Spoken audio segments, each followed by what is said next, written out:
Hi everyone, we are Nightmare Narratives and we are here to help you today. I know you will use this video to fall asleep before, so like the video and subscribe to the channel. Also, where are you from and what time are you watching? Now get comfortable and relax. The smell of damp wood and mildew crept into Sophia's nostrils the moment she stepped through the doorway of the old house. The air inside was thick, pressing down on her chest with a weight that felt almost alive.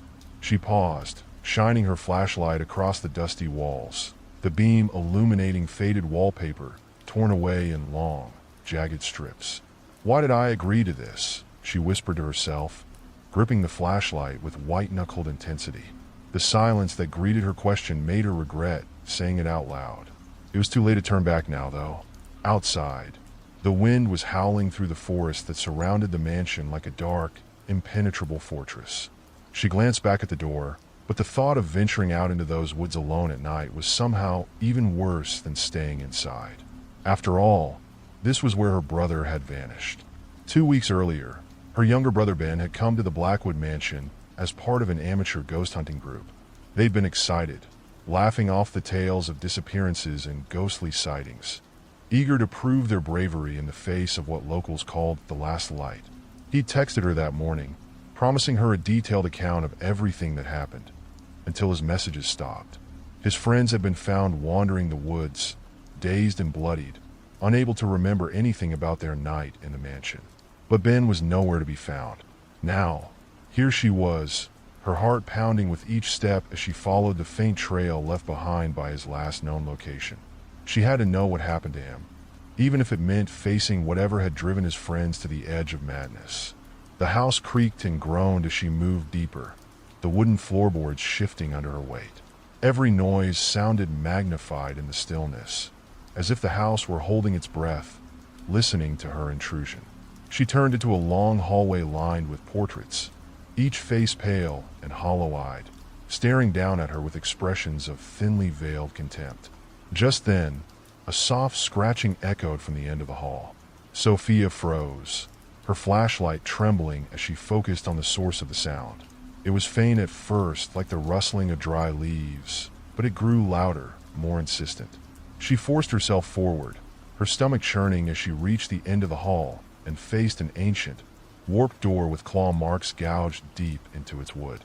With a deep breath, she grasped the rusted handle, pushing the door open with a long, aching creak. Inside was a small, cramped room, barely large enough to hold the wooden desk shoved against one wall. Dust coated everything, thick and undisturbed. But on the floor, scrawled in jagged letters across the dark wood, were words that made her blood run cold. "Turn back now." The words were written in something dark and viscous, something that had long dried and faded to a sickly brown.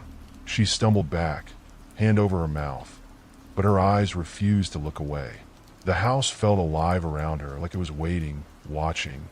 As she turned to leave, her flashlight flickered, the beam struggling to hold steady. She hid it against her palm, muttering a curse under her breath. But when she looked up again, her breath caught in her throat. Standing at the far end of the hallway, just barely visible in the dim light, was a figure, a young man, his face pale and gaunt, his eyes sunken deep into his skull. "Ben," she whispered, her voice barely more than a rasp. The figure didn't respond.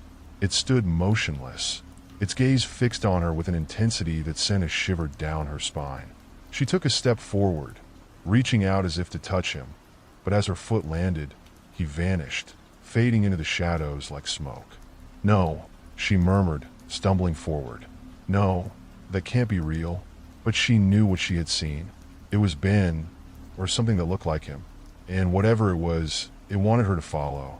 Without thinking, she plunged down the hallway, her footsteps echoing as she raced after the phantom. The house seemed to twist around her, the corridors narrowing, the walls pressing closer, the air growing colder with each step. She reached a set of stairs and descended, her flashlight flickering and sputtering as the darkness grew thicker, swallowing up the light.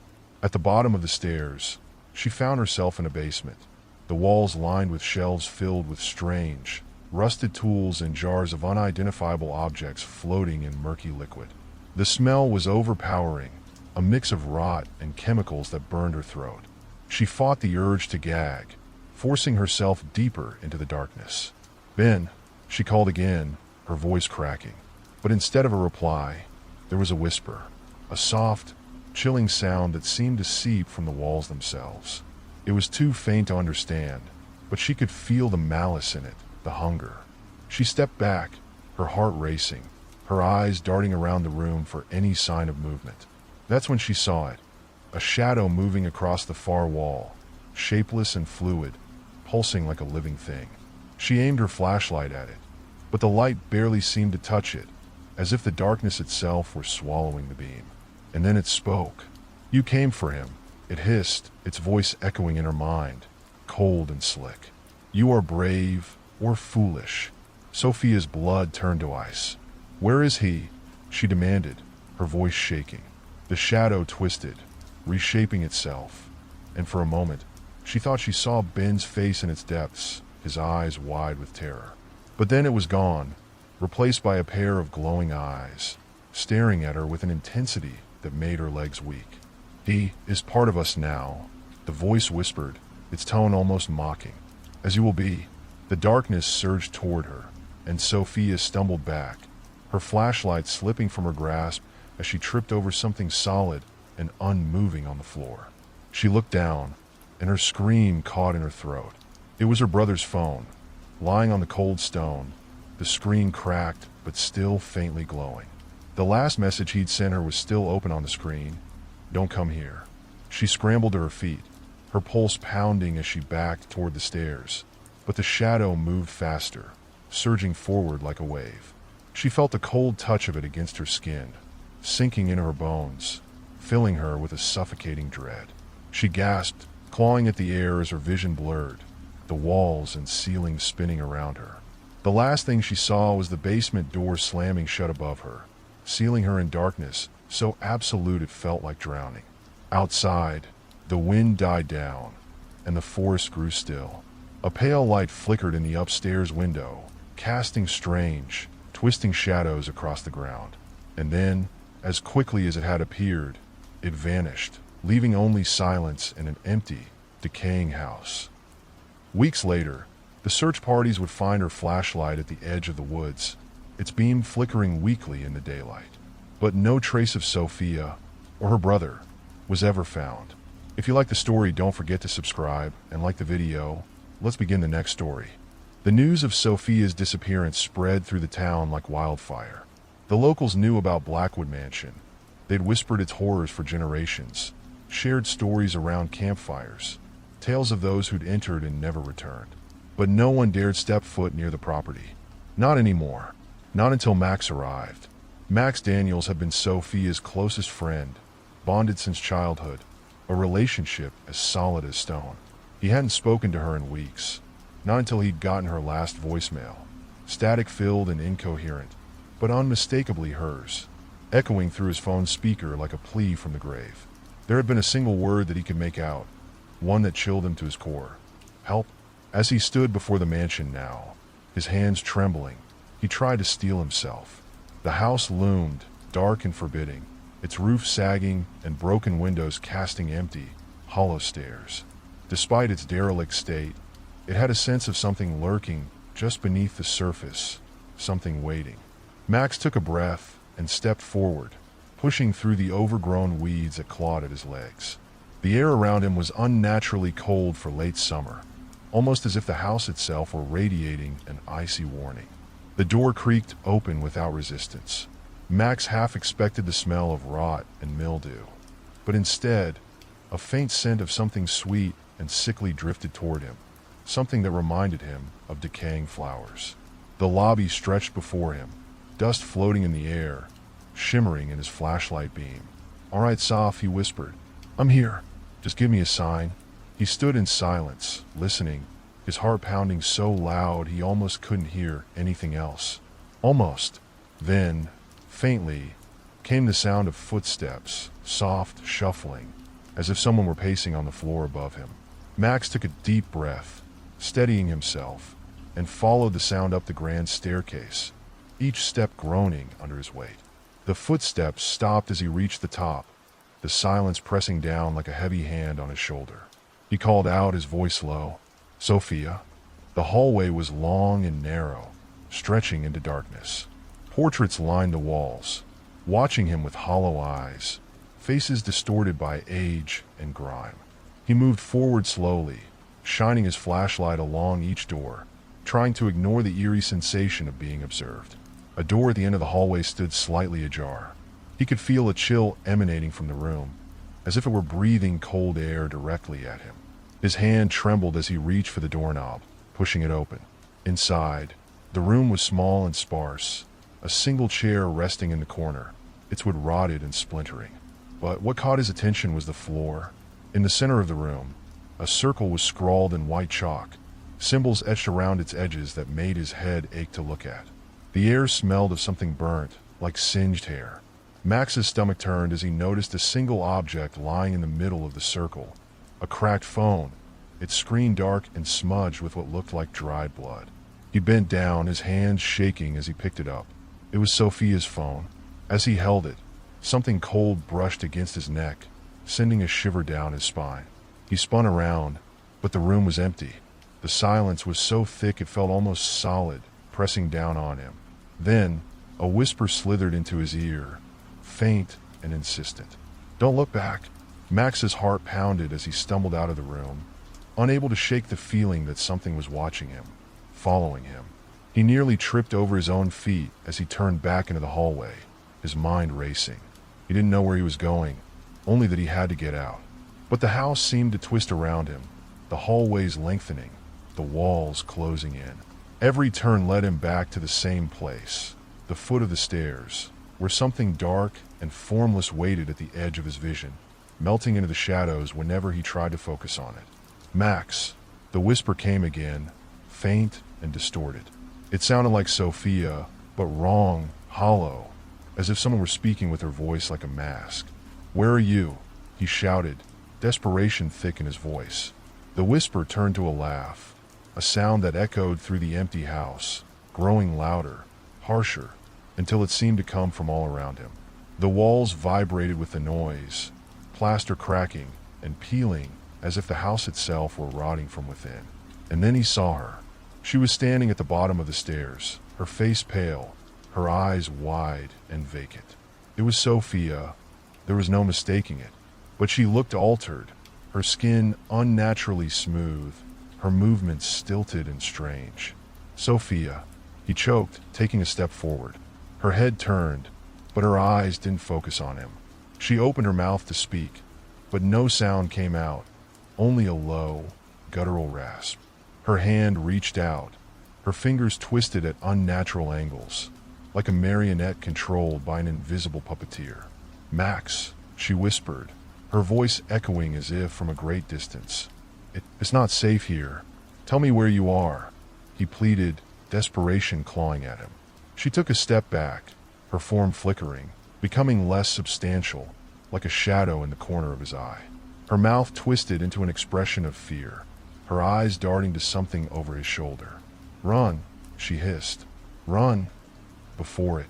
Her words cut off, and Max felt a bone-chilling presence behind him, a pressure that pushed down on him like the weight of the ocean.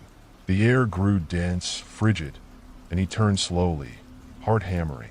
A figure stood in the doorway, tall and thin, its face hidden in shadow, its form twisting and writhing like smoke. It didn't have a face, just an empty, hollow void where eyes should have been, an endless darkness that seemed to draw him in.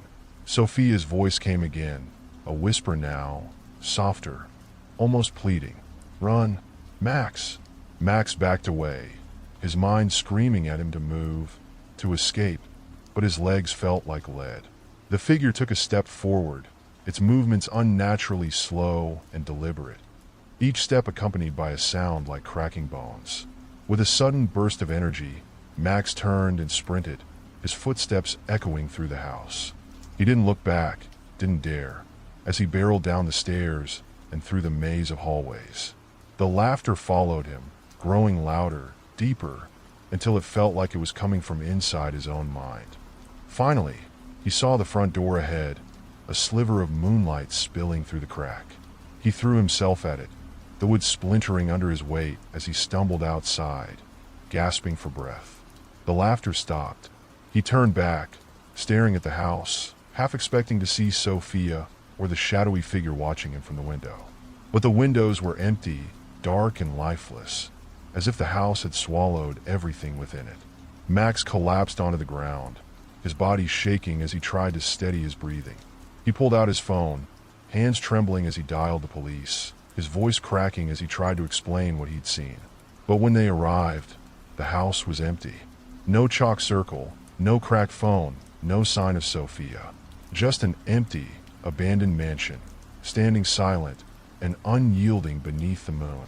As the officers led him away, one of them muttered something that made his blood turn to ice. "You're the lucky one, you know," the officer said, half to himself. "You're the only one who's ever come out." Max stared back at the house, his skin crawling, because in one of the upper windows, he could have sworn he saw Sophia, her face pressed against the glass, watching him with empty, hollow eyes. And then she was gone, swallowed by the darkness within. If you like the story, don't forget to subscribe and like the video. Let's begin the next story. Max couldn't shake the image of Sophia's face pressed against that window, her empty, hollow eyes staring out at him as if pleading for help. Days passed, but the vision haunted him, creeping into his mind in quiet moments, lurking in the corners of his dreams. Every time he closed his eyes, he saw her, trapped inside that cursed mansion, her face twisted in a silent scream. Determined, he found himself back in town, poring over local records, old newspapers, anything that might reveal the house's dark history. Blackwood Mansion wasn't just an abandoned estate. It had a long, bloody past, stories that had slipped through the cracks of time, nearly forgotten. There was one name that kept appearing in every story, every strange disappearance and shadowed rumor. Alastair Blackwood. The town's historical archives painted Alastair as a reclusive but brilliant scholar of the occult, a man obsessed with the afterlife.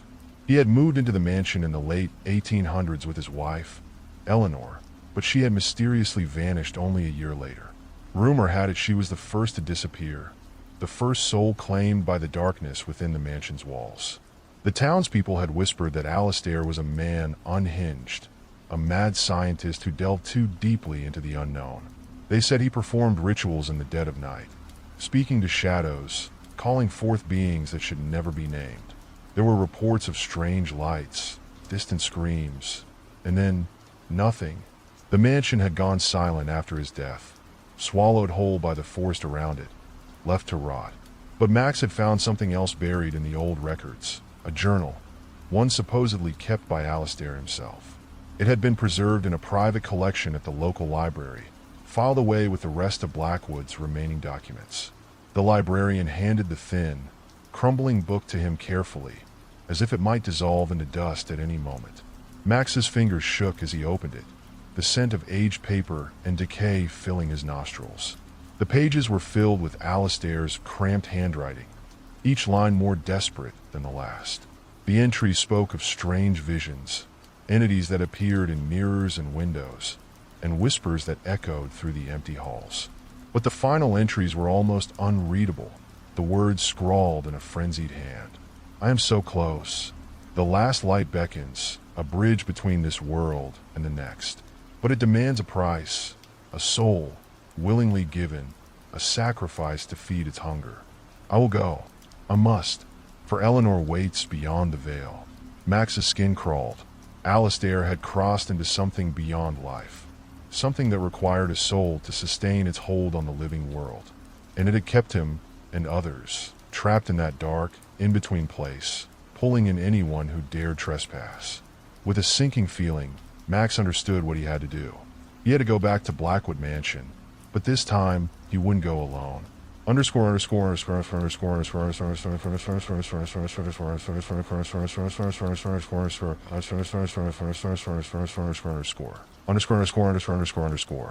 By sunset, Max had convinced his old friend Josh to join him. Josh was a skeptic, someone who didn't believe in ghosts or curses, but he saw the desperation in Max's eyes, and that was enough. They drove through the dense, silent forest, the mansion rising from the shadows as they approached, its silhouette dark against the blood-red sky. "I don't like this, man," Josh muttered, staring up at the house. "You know this place isn't normal. It's like it's watching us." Max didn't respond. He gripped the flashlight tightly, his jaw set, his heart racing with a mixture of fear and determination. He'd made a promise to himself, to find Sophia and bring her back, no matter the cost. They entered the house together, the floor creaking beneath their feet.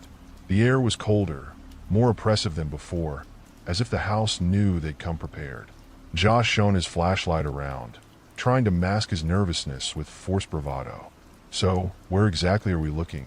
"The basement," Max replied, his voice barely a whisper. He'd spent hours rereading Alistair's journal, piecing together the cryptic notes. Alistair had mentioned a hidden ritual room beneath the house, a place where he'd performed his dark ceremonies. It had to be there. They found a narrow door to the basement at the back of the house, hidden behind a rotting tapestry. As they descended, the temperature dropped even further, their breath visible in the cold, dark air. The stairs creaked with each step, and the smell of damp earth filled the space around them, suffocating and thick. When they reached the bottom, they found themselves in a stone chamber lit only by the beams of their flashlights. Strange symbols covered the walls, scratched into the stone like claw marks. In the center of the room, drawn on the floor in chalk, was a large, intricate circle, the same one Max had seen in his first visit. "Is this blood?" Josh muttered, kneeling to examine the dark stains around the circle's edges.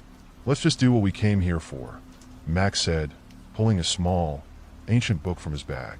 He'd taken it from the archives, an old tome on occult rites and rituals, one that had referenced Alistair's practices.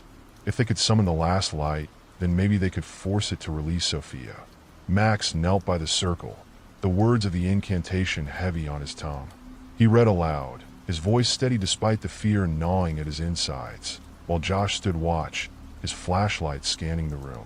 The moment the last word left his mouth, a deep rumbling filled the chamber, the air vibrating with an energy that felt alive. The chalk circle began to glow, a sickly, unnatural light emanating from the floor, casting eerie shadows across the stone walls. And then, from the darkness, came the figure.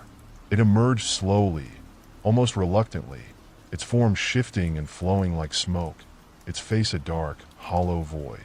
The eyes, two empty pits of darkness, fixed on Max, and he felt his strength drain, as if the creature were pulling the very life from him. "What is that?" Josh whispered, frozen in place, his flashlight trembling in his hand. "The last light," Max choked, his voice barely audible. The figure seemed to smile, its mouth twisting into a grotesque parody of a grin. Its voice filled the room, cold and hollow. "You have come to offer yourself?" Max forced himself to nod. "Release her. Release Sophia and the others. Take me instead." The entity paused, studying him, its eyes narrowing. "Willingly given, but only one can cross. Only one soul may bridge the veil." Before Max could respond, the figure turned, its gaze shifting to Josh. Max's heart sank as he realized too late what it meant. Josh's face paled, his eyes wide with terror as he backed away, his body pressing against the cold stone wall. "No, wait. I didn't agree to this." The shadow surged forward, engulfing him. Josh's scream echoed through the basement, high and desperate, but it was quickly muffled, swallowed by the entity's darkness.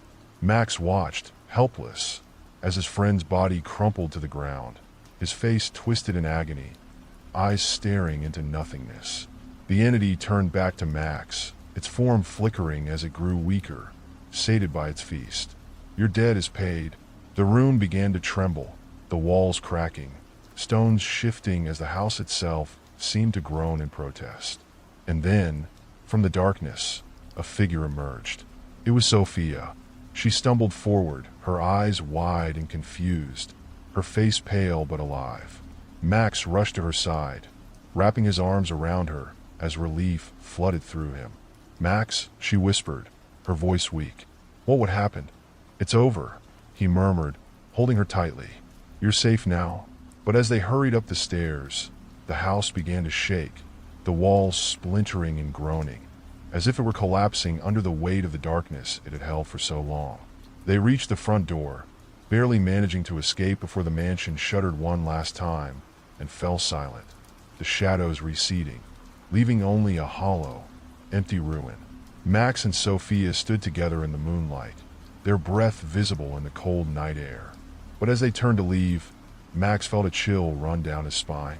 He glanced back at the house, now dark and lifeless, and saw a shadow in the window. It wasn't Sophia. It was Josh, his face twisted in horror, his mouth moving in a silent scream. The last light had claimed its prize, and deep down, Max knew that the house wouldn't stay empty for long. If you like the story, don't forget to subscribe and like the video. Let's begin the next story. Sophia's nightmares began the very night they left Blackwood Mansion. She and Max barely spoke as they drove back to town, the silence between them heavy and unbreakable. In her dreams, she saw Josh's face, his hollow eyes staring back at her, mouth twisted in silent agony. He'd sacrificed himself, unknowingly, to free her, and that truth hung over her like a dark cloud. Max noticed the change in her almost immediately. She was quieter, more withdrawn, her once bright eyes now shadowed and haunted. He understood. He felt it too. Josh's last, terror-stricken expression was etched into his memory, a silent reminder of the price they'd paid. Weeks passed, and Max thought they might start to heal, that maybe time could erase the horrors they'd witnessed. But Sophia's condition worsened. She would wake up screaming in the middle of the night, drenched in sweat, clutching her sheets as if trying to hold on to something real. When Max tried to comfort her, she only whispered the same chilling words. "It's coming for me. It won't let me go.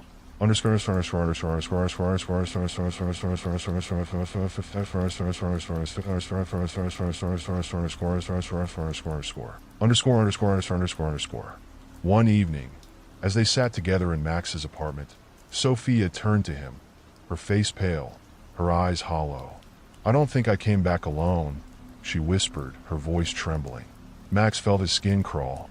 "What do you mean?" Sophia's hand shook as she pulled up her sleeve, revealing dark bruises running along her forearm in the shape of fingers, like someone had gripped her tightly. "These, I didn't have them this morning. And sometimes I see him." "See who?" Max's voice was barely a whisper. She looked down, her expression stricken. "Josh. I see him in mirrors and reflections. He's trying to tell me something, but I can't hear him. It's like he's trapped, and he's not alone." The air in the room grew colder, a subtle chill creeping into the corners, thickening the silence. Max felt an overwhelming dread settle over him. He knew they hadn't escaped Blackwood's influence. It had followed them, weaving itself into the fabric of their lives. That night, after Max finally left her alone in her apartment, Sophia lay awake, her eyes wide open, staring at the ceiling. She could feel it, the oppressive weight of something watching her, lurking in the shadows, waiting. She tried to close her eyes, to will herself into sleep, but the silence of the room was too intense, too charged with something unseen. Suddenly, she felt a tug on her blanket, gentle at first, then more insistent. Her heart hammered as she sat up, looking around her darkened room, her breathing shallow. "Josh," she whispered, half pleading, half terrified. But it wasn't Josh. The shadows in the corner of her room shifted, twisting and bending, coalescing into a form, a dark, featureless figure, its eyes empty and cold, like twin voids staring back at her. It moved closer, its steps silent, gliding across the floor toward her bed. Sophia's scream died in her throat, frozen by a terror so absolute it numbed her senses. The figure reached out, its hand extending in a slow, deliberate motion, and before she could pull away, it touched her cheek, its fingers as cold as death.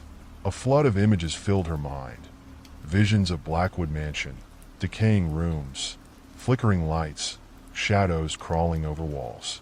She saw Alistair Blackwood, his face twisted in rage, his eyes filled with madness. And then she saw herself, trapped inside those walls, wandering aimlessly, screaming, but no one could hear her. The figure leaned close, its empty eyes boring into hers, and she heard its voice, a whisper that slithered into her mind. "You cannot escape the last light. It has marked you."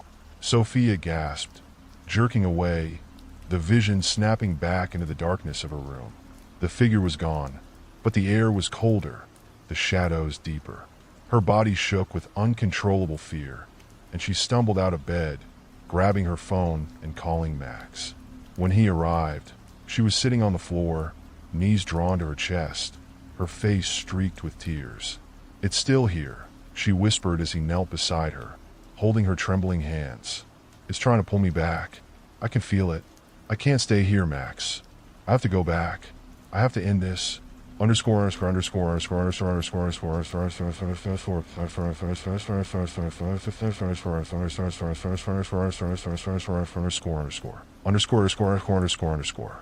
next night, Max and Sophia returned to Blackwood Mansion, this time carrying supplies, flashlights, chalk, and an old amulet Max had found in the archives, something Alistair Blackwood had supposedly used in his rituals. The town was quiet as they made their way to the mansion, its looming shadow darker than they remembered, its windows black and empty. Max didn't question her decision. He understood the pull, the unfinished business that lay within those walls. And if there was a chance to end it, to finally break the hold the last light had over them, he'd see it through. The front door creaked open, welcoming them into the house like an old friend. The air was thick, heavy with the scent of decay, and something deeper, something ancient and unyielding. Sophia led the way to the basement, her steps sure, as if she knew the path by heart. Max followed close behind, his flashlight flickering with each step. When they reached the stone chamber, Sophia stopped, staring at the chalk circle on the floor, the remnants of their last ritual still faintly visible. "We need to call it," she said, her voice steadier than he'd expected. "The last light. It's the only way to break its hold." Max swallowed, nodding, his hands cold and clammy. They knelt beside the circle, the amulet resting between them, and Sophia began to speak the words she'd memorized, each syllable carrying a weight that seemed to press down on the room. As she spoke, the temperature dropped further, the shadows lengthening, twisting into unnatural shapes. A low hum filled the air, a sound that vibrated through their bones, growing louder with each word. Then, the darkness in the room shifted, congealing into the form of the last light. It hovered before them, its face a void, its eyes empty pits of darkness. The air grew thick with malice, a suffocating presence that seemed to seep into their skin. "You have returned," it hissed, its voice echoing through the room. "You belong to me, now and forever." "No," Sophia said, her voice strong, defiant. "You took him. You took Josh. We came back to end this." The entity laughed, a low, guttural sound that made the walls tremble. "One cannot break the pact, not without another soul." Max felt a chill run through him as he realized what the last light was demanding. He looked at Sophia, his mind racing, heart pounding, but before he could speak, she took his hand, squeezing it tightly. "I can't let it take you," she whispered, her voice cracking. "This has to end with me." "No," he choked, his grip tightening on her hand. "Soph, we'll find another way." But she shook her head, her eyes resolute, filled with a fierce determination.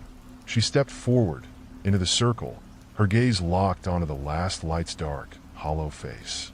"I offer myself," she said, her voice steady, her hands clenched into fists. "Take me, and release him. Release Josh. Release everyone."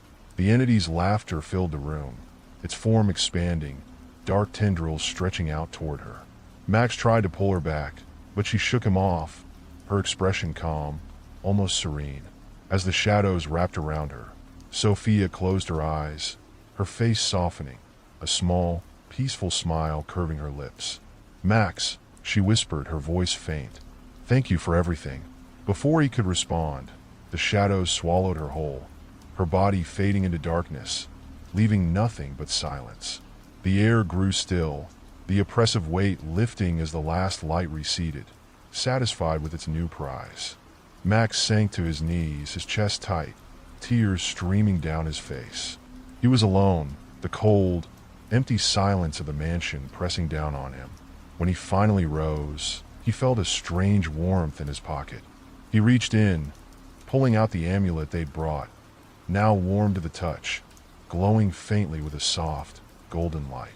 As he turned to leave, he felt a presence beside him, a light, barely perceptible, like a hand resting on his shoulder. He didn't dare look back, but he knew it was her. Sophia. The warmth lingered, guiding him out of the mansion, through the woods, back to the edge of town. And as he crossed into the first rays of dawn, he felt the weight of her presence fade, leaving him with a single, enduring feeling. Peace. The last light had been extinguished. If you like the story, don't forget to subscribe and like the video. Let's begin the next story. As a forensic pathologist, Dr. Elena Vargas had spent years immersed in the sterile world of morgues and crime scenes. Her life a steady rhythm of cold rooms and clinical reports. Nothing about death frightened her. But tonight, that confidence felt fragile. It had been a strange call, a request from a small coastal town to examine a body found washed up on the shore. Ordinarily, she would have declined, passing the case to a local examiner, but something in the voice on the other end had compelled her, a note of dread, as if they didn't want to say too much over the phone. They just repeated, "Please come quickly. We need you to see it." When she arrived in Sable Cove, the town was enshrouded in a heavy fog, and an uneasy silence hung over the cobblestone streets. The locals barely looked at her as she made her way to the small morgue in the basement of an old, crumbling hospital. The building was damp, with walls that seemed to sweat with some strange, salty residue. Inside, the air was thick with a smell Elena couldn't quite place. It was beyond the usual antiseptic and decay she was used to. It was something deeper, older, and almost metallic. The scent clung to her skin, making her throat feel tight as she donned her gloves and prepared herself. A single body lay beneath a white sheet on the metal table, and as she pulled back the cloth, she fought to suppress a gasp. The man was covered in deep, circular scars, symbols carved in geometric patterns across his skin, some so precise they almost looked machine-made. His skin was an unnatural shade, a dull, slate gray, and his eyes were half open, staring at something beyond the ceiling. A nurse stood nearby, her face pale, her hands fidgeting nervously as Elena examined the body. "He was found on the rocks near the old lighthouse," the nurse said, her voice barely a whisper. "People say he came from beneath the water." Beneath the water? Elena raised an eyebrow, her fingers tracing one of the intricate scars. "These markings, they look almost ritualistic. Do you know if he belonged to any local cults or groups?" The nurse shook her head, her gaze fixed on the floor. "No one knows him. He's a stranger. But the lighthouse keeper saw him crawl out of the ocean. They say he walked, even with those wounds, walked to the lighthouse, and then he just lay down." Elena frowned, her fingers pausing over the man's throat, where something faint and pulsing caught her attention. Her breath caught as she leaned closer, narrowing her eyes to examine the small, circular symbol at the base of his neck. It was moving, subtly but enough that she could see it. "What is that?" she whispered, more to herself than anyone else. Just then, the man's eyes snapped open, his gaze locking onto hers. Elena stumbled back, her heart pounding. The nurse let out a gasp, clutching at her cross. The man's lips moved, his voice a low, rasping whisper that seemed to echo off the damp walls, filling the room with a strange, oppressive energy. "They are waiting," he murmured, his voice barely more than a breath. Beneath the water, Elena stared at him, frozen in place, as his eyes rolled back, and his body went still once more. The room fell silent. The nurse stood rooted in place, her face pale, as if she had seen a ghost. "He was dead," she stammered. "Completely dead. We checked." Ignoring the nurse's horror, Elena leaned back over the body, her gloved hands trembling as she examined the scars again, her mind racing. The symbols were intricate, interwoven in a way that seemed purposeful, a design that felt both ancient and unnatural. She took a deep breath, willing her hands steady, and reached for her tools to begin a deeper examination. Just as her scalpel touched his skin, The lights flickered, casting strange, dancing shadows across the walls. The building's generator let out a low hum, and the temperature in the room seemed to plummet, a chill settling over everything. She looked up, and for a brief moment, she thought she saw something shift in the reflection on the metal table, an elongated, dark figure standing just behind her. She spun around, but the room was empty. The nurse had left, probably running out at the first flicker of the lights. Elena's heart was racing, but she forced herself to refocus. She'd dealt with worse. This was just strange. She took a small sample of the skin near one of the scars, intending to analyze it for clues to the man's origin, perhaps even his cause of death. As she examined the sample under the microscope, her stomach turned. The cells were unlike anything she'd ever seen. They were elongated, almost eel-like, and moved with an odd, rhythmic pulse, as if alive. What are you?" she muttered under her breath, more to herself than the lifeless body beside her. Suddenly, she heard it, a soft whispering sound, like dozens of voices murmuring at once, barely audible but unmistakable. She held her breath, listening, straining to make out the words. "Come to us, return to the water." The whispers grew louder, swirling around her, filling the room, pressing against her eardrums like a weight. She felt drawn, almost compelled, to step closer to the body, her hand reaching out as if it had a will of its own. She jerked back, breaking free from the strange compulsion, her mind racing. This wasn't natural. There was something horribly wrong here. Without another word, she grabbed her coat, abandoning her tools and equipment, and ran out of the morgue, her heart pounding as she pushed open the doors and stepped into the foggy night. But the whispering didn't stop. It followed her, a soft chant that seemed to rise from the very ground beneath her feet. Elena hurried down the road toward the lighthouse, her instincts telling her to go to where the man had come ashore. The fog thickened as she reached the rocky coastline, the air damp and heavy with the scent of salt and decay. As she neared the lighthouse, she saw something in the distance, a faint glow in the water, a shimmering, otherworldly light that pulsed like a heartbeat. She felt an overwhelming compulsion to move closer, her body almost acting on its own as she descended the rocky path toward the shore. The light grew brighter, illuminating the dark waves with an eerie, greenish hue. And then, as she reached the edge of the water, she saw them. Figures, half submerged, their bodies slick and dark, their eyes glowing with the same unnatural light. They moved slowly, rhythmically, as if caught in a trance, their forms distorted by the waves, shifting and writhing with each ripple. "Elena!" The voice drifted up from the water, cold and hollow, carrying with it an ancient, timeless dread. It echoed in her mind, growing louder, drowning out her thoughts, filling her with a sense of overwhelming despair. "They are waiting for you." The figures in the water began to move toward her, their eyes fixed on her with an intensity that felt like a physical weight pressing down on her chest.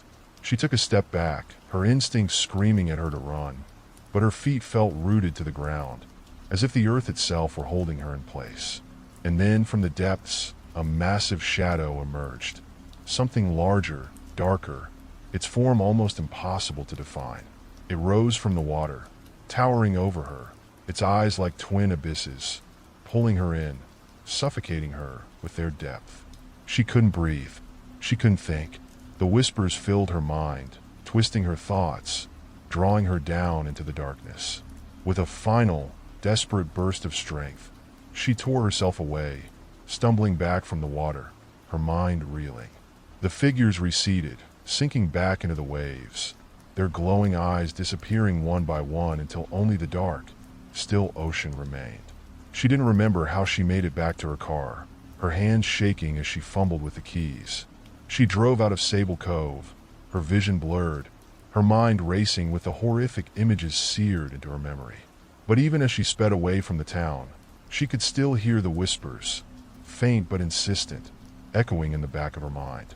They are waiting, and somehow, she knew that they would follow her forever, a haunting reminder that some things, once seen, could never be escaped. In the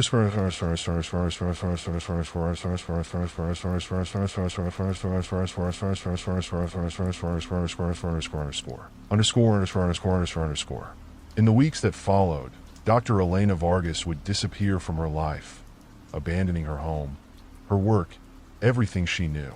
And somewhere, in a forgotten town by the sea, the townspeople would speak of a strange woman seen walking alone at night by the water's edge, her eyes fixed on the horizon, listening to something only she could hear. If you like the story, don't forget to subscribe and like the video. Let's begin the next story. The sea pulled at her, its waves whispering softly as they crashed against the shore. Elena couldn't remember how many nights she'd spent walking along the beach, staring out at the dark water, listening to the voices that beckoned her, each whisper blending with the sound of the waves. It had become her ritual, this nightly pilgrimage to the water's edge, a place where she could feel the strange presence that seemed to linger just beneath the surface. But tonight, something was different. The air was colder, thicker, as if laced with something heavy and unseen. The fog that usually shrouded Sable Cove had lifted, leaving the sky clear, and a full moon hung low over the ocean, casting an eerie silver glow on the waves. As Elena approached the shore, her footsteps crunching on the wet pebbles, she felt a presence behind her, a faint rustling like footsteps in the sand. She turned, her heart racing, but the beach was empty, or so she thought. As her gaze adjusted to the shadows, she saw a figure standing further down the shore, half hidden in the darkness. It was a man, his silhouette tall and thin, his head tilted slightly as if listening to something far off. She couldn't make out his face, but she knew instinctively that he wasn't from Sable Cove. Something about him felt foreign. "Elena," he called, his voice low and rough, barely audible over the waves. She froze, every nerve on edge. No one knew her here. She'd left everything behind to escape the horrors that had followed her from the morgue. But here was this stranger, calling her name with a familiarity that sent a chill down her spine. "How do you know me?" she managed, her voice trembling despite herself. The man took a step closer, his movements slow and deliberate. The moonlight caught his face, revealing dark eyes, sunken and hollow, with an intensity that was almost inhuman. "They told me about you," he said, his gaze fixed on her. "They've been waiting for someone like you." The weight of his words pressed down on her, and a deep, instinctive dread bubbled up inside her. She wanted to run, to put as much distance between herself and this man as possible, but something held her in place, as if the very earth beneath her feet were holding her there. "Oh, who are you?" she whispered, her voice barely more than a breath. He didn't answer. Instead, he extended a hand toward her, his fingers long and thin, the skin pale and almost translucent in the moonlight. Something about the way he looked at her, the way his eyes bore into hers, made her feel as though he could see straight through her, as if he already knew everything. "I am a guide," he said finally, his voice soft but somehow echoing in her mind. "A bridge between worlds." Elena's heart pounded. A bridge to what? To what lies beneath? He gestured to the ocean, his eyes darkening. "To what has been waiting there long before you or I. The old ones." The words sent a shiver down her spine. She'd heard whispers of old myths, ancient gods that slept beneath the waves, but she had never believed in such things. She was a scientist, bound to reason and logic. But here, in the presence of this stranger, those beliefs felt fragile, like a thin layer of ice over something vast and unknown. "I don't understand," she said, shaking her head. "Why are you telling me this?" "Because you've been marked," he replied, his gaze unyielding. "You saw what you weren't meant to see. You heard their whispers. And now, you can never go back." The words hung heavy in the air, sinking into her like a stone. Marked. She didn't want to believe him, but deep down, she knew he was right. Since the moment she'd examined that body, her life had changed, an invisible chain binding her to something she couldn't see or understand. The man took another step toward her, his voice dropping to a whisper. "They've chosen you, to carry their message, to bring others into their fold." Her blood ran cold. She took a step back, her instincts screaming at her to flee, but his eyes held her in place, a dark magnetism she couldn't break. "I don't want this," she stammered, her voice trembling. "I don't want any part of it." The man's expression softened, almost sympathetic. "It's not a choice, Elena. It's a calling. They don't take no for an answer." Without another word, he turned and began to walk into the water, his figure fading into the shadows as he moved farther out. She watched, breathless, as he waded deeper and deeper, his form slowly disappearing into the dark waves. Just before he vanished completely, he looked back at her, his eyes gleaming in the moonlight. "When the time comes, you'll know where to find us." Then, he was gone, swallowed by the ocean as if he had never been there. Underscore.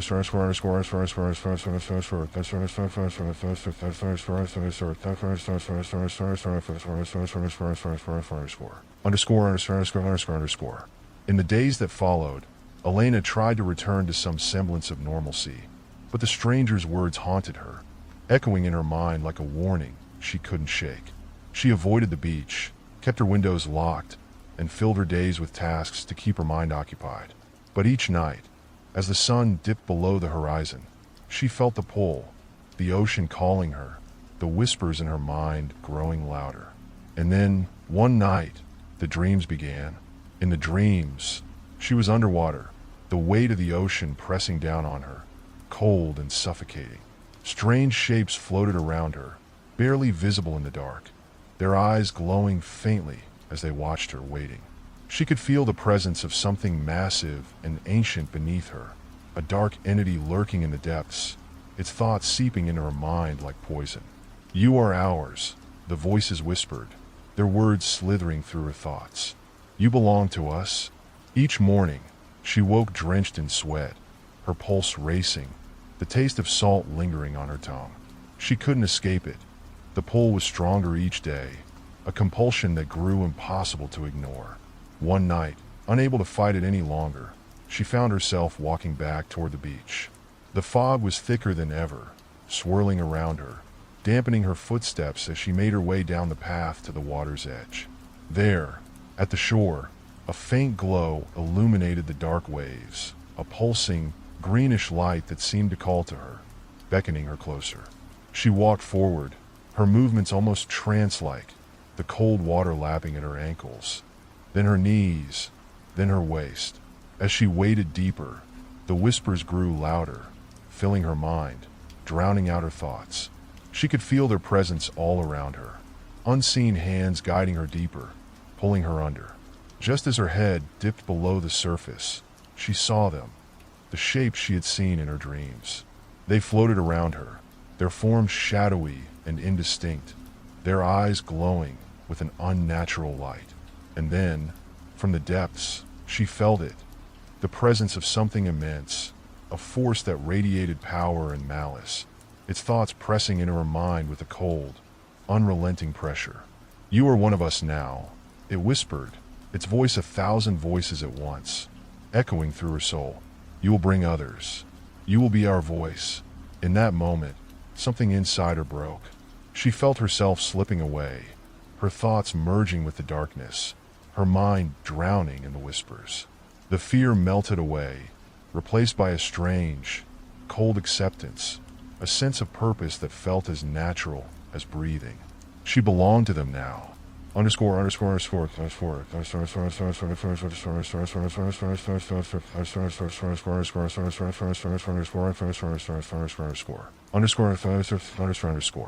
The townspeople of Sable Cove would come to know her as a woman changed, a quiet figure who wandered the shore each night, her eyes empty, her face a mask of calm.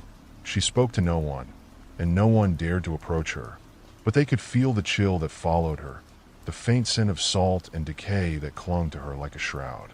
And at night, when the fog rolled in and the waves whispered against the rocks, some claimed they saw others join her, figures rising from the water, dark and silent, their eyes glowing with the same eerie light. The townspeople would speak of the strange rituals they witnessed from afar, of the faint chanting that drifted through the fog, of the unearthly glow that pulsed beneath the waves. But no one ever dared to get too close, for they knew that once you heard the whispers of the old ones, there was no escape. If you like the story, don't forget to subscribe and like the video. Let's begin the next story. The townspeople of Sable Cove soon came to avoid the shore entirely after nightfall. Rumors spread that Elena Vargas, the quiet woman who had once been a visiting doctor, was now something far different. Even in daylight, her figure could occasionally be seen near the water, standing still as a stone, her gaze fixed on the horizon, as if waiting for something to emerge from the depths. But it wasn't only Elena who haunted the shoreline. Others had begun to join her, strangers who arrived in town and disappeared, leaving only whispers of their final destination. They came from nearby villages, from towns hours away, drawn by the same pull, the same compulsion that had led Elena to the water's edge. And like her, they too stood by the shore, eyes glassy and empty, expressions frozen in silent obedience. No one dared approach the group at the beach. One foggy evening, as the sky darkened and the lighthouse began its slow, rhythmic sweep across the waves, a newcomer arrived. Detective Lucas Hayes, rugged and skeptical, had been sent to Sable Cove on the heels of a missing person report. He was looking for a man from his city, a doctor known for his stability and calm demeanor, who had vanished without a trace. His last known location, Sable Cove. It was the second such case in a month, and Lucas's gut told him there was more to the story. The townsfolk were suspiciously tight-lipped, their gazes wary, flicking nervously toward the coast whenever he mentioned the man's name.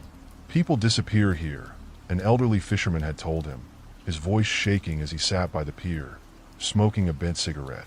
But it's not like other places. Here they go willingly, almost like they're called. Called by what? Lucas had asked, his voice edged with skepticism. The old man shook his head, refusing to answer, his eyes fixed on the waves. It's better if you don't ask. The water doesn't like questions. But Lucas was used to unsettling cases, to unraveling threads no one wanted pulled. That night, he found himself standing alone by the beach, scanning the shore for any signs of movement, his flashlight cutting through the dense fog. He was almost ready to give up when he saw them. Figures standing along the water's edge, their bodies silhouetted against the dark, their faces obscured by shadow. They didn't move, didn't react to his presence, only stood in eerie silence, staring out at the sea. He stepped closer, squinting against the fog, his breath visible in the cool, damp air. As he neared the group, one of them turned, her face illuminated briefly by his flashlight. Her skin was pale, almost translucent, and her eyes were wide, unblinking, fixed on something far beyond him. Elena Vargas, he said, recognizing her from the photograph he'd seen. Dr. Vargas? She didn't respond. Her gaze slid past him, her expression blank, her lips slightly parted, as if she were listening to a voice only she could hear. Lucas felt a chill crawl down his spine, a sense of wrongness that clung to the air around them. Dr. Vargas, he tried again, his voice more insistent. Do you know where you are? She tilted her head, her lips curving into a faint smile. I am where I belong, she whispered, her voice barely audible over the sound of the waves. He took a step closer, holding her gaze. People are looking for you. They're worried. They shouldn't be, she replied, her voice soft, almost serene. They will all be here eventually. A flicker of movement caught his eye, and he turned to see the others. Men and women, their faces just as blank and empty as Elena's. Each of them seemed lost in their own world, their eyes fixed on the horizon, their bodies swaying slightly as if in tune with an invisible rhythm. What's going on here? He demanded, turning back to Elena, his voice tinged with frustration. Why are you here? Who, or what brought you here? Her smile widened, a strange, knowing look in her eyes. They called to us. We were chosen, and now we wait. Wait for what? Lucas's voice was a mix of irritation and confusion. Who's they?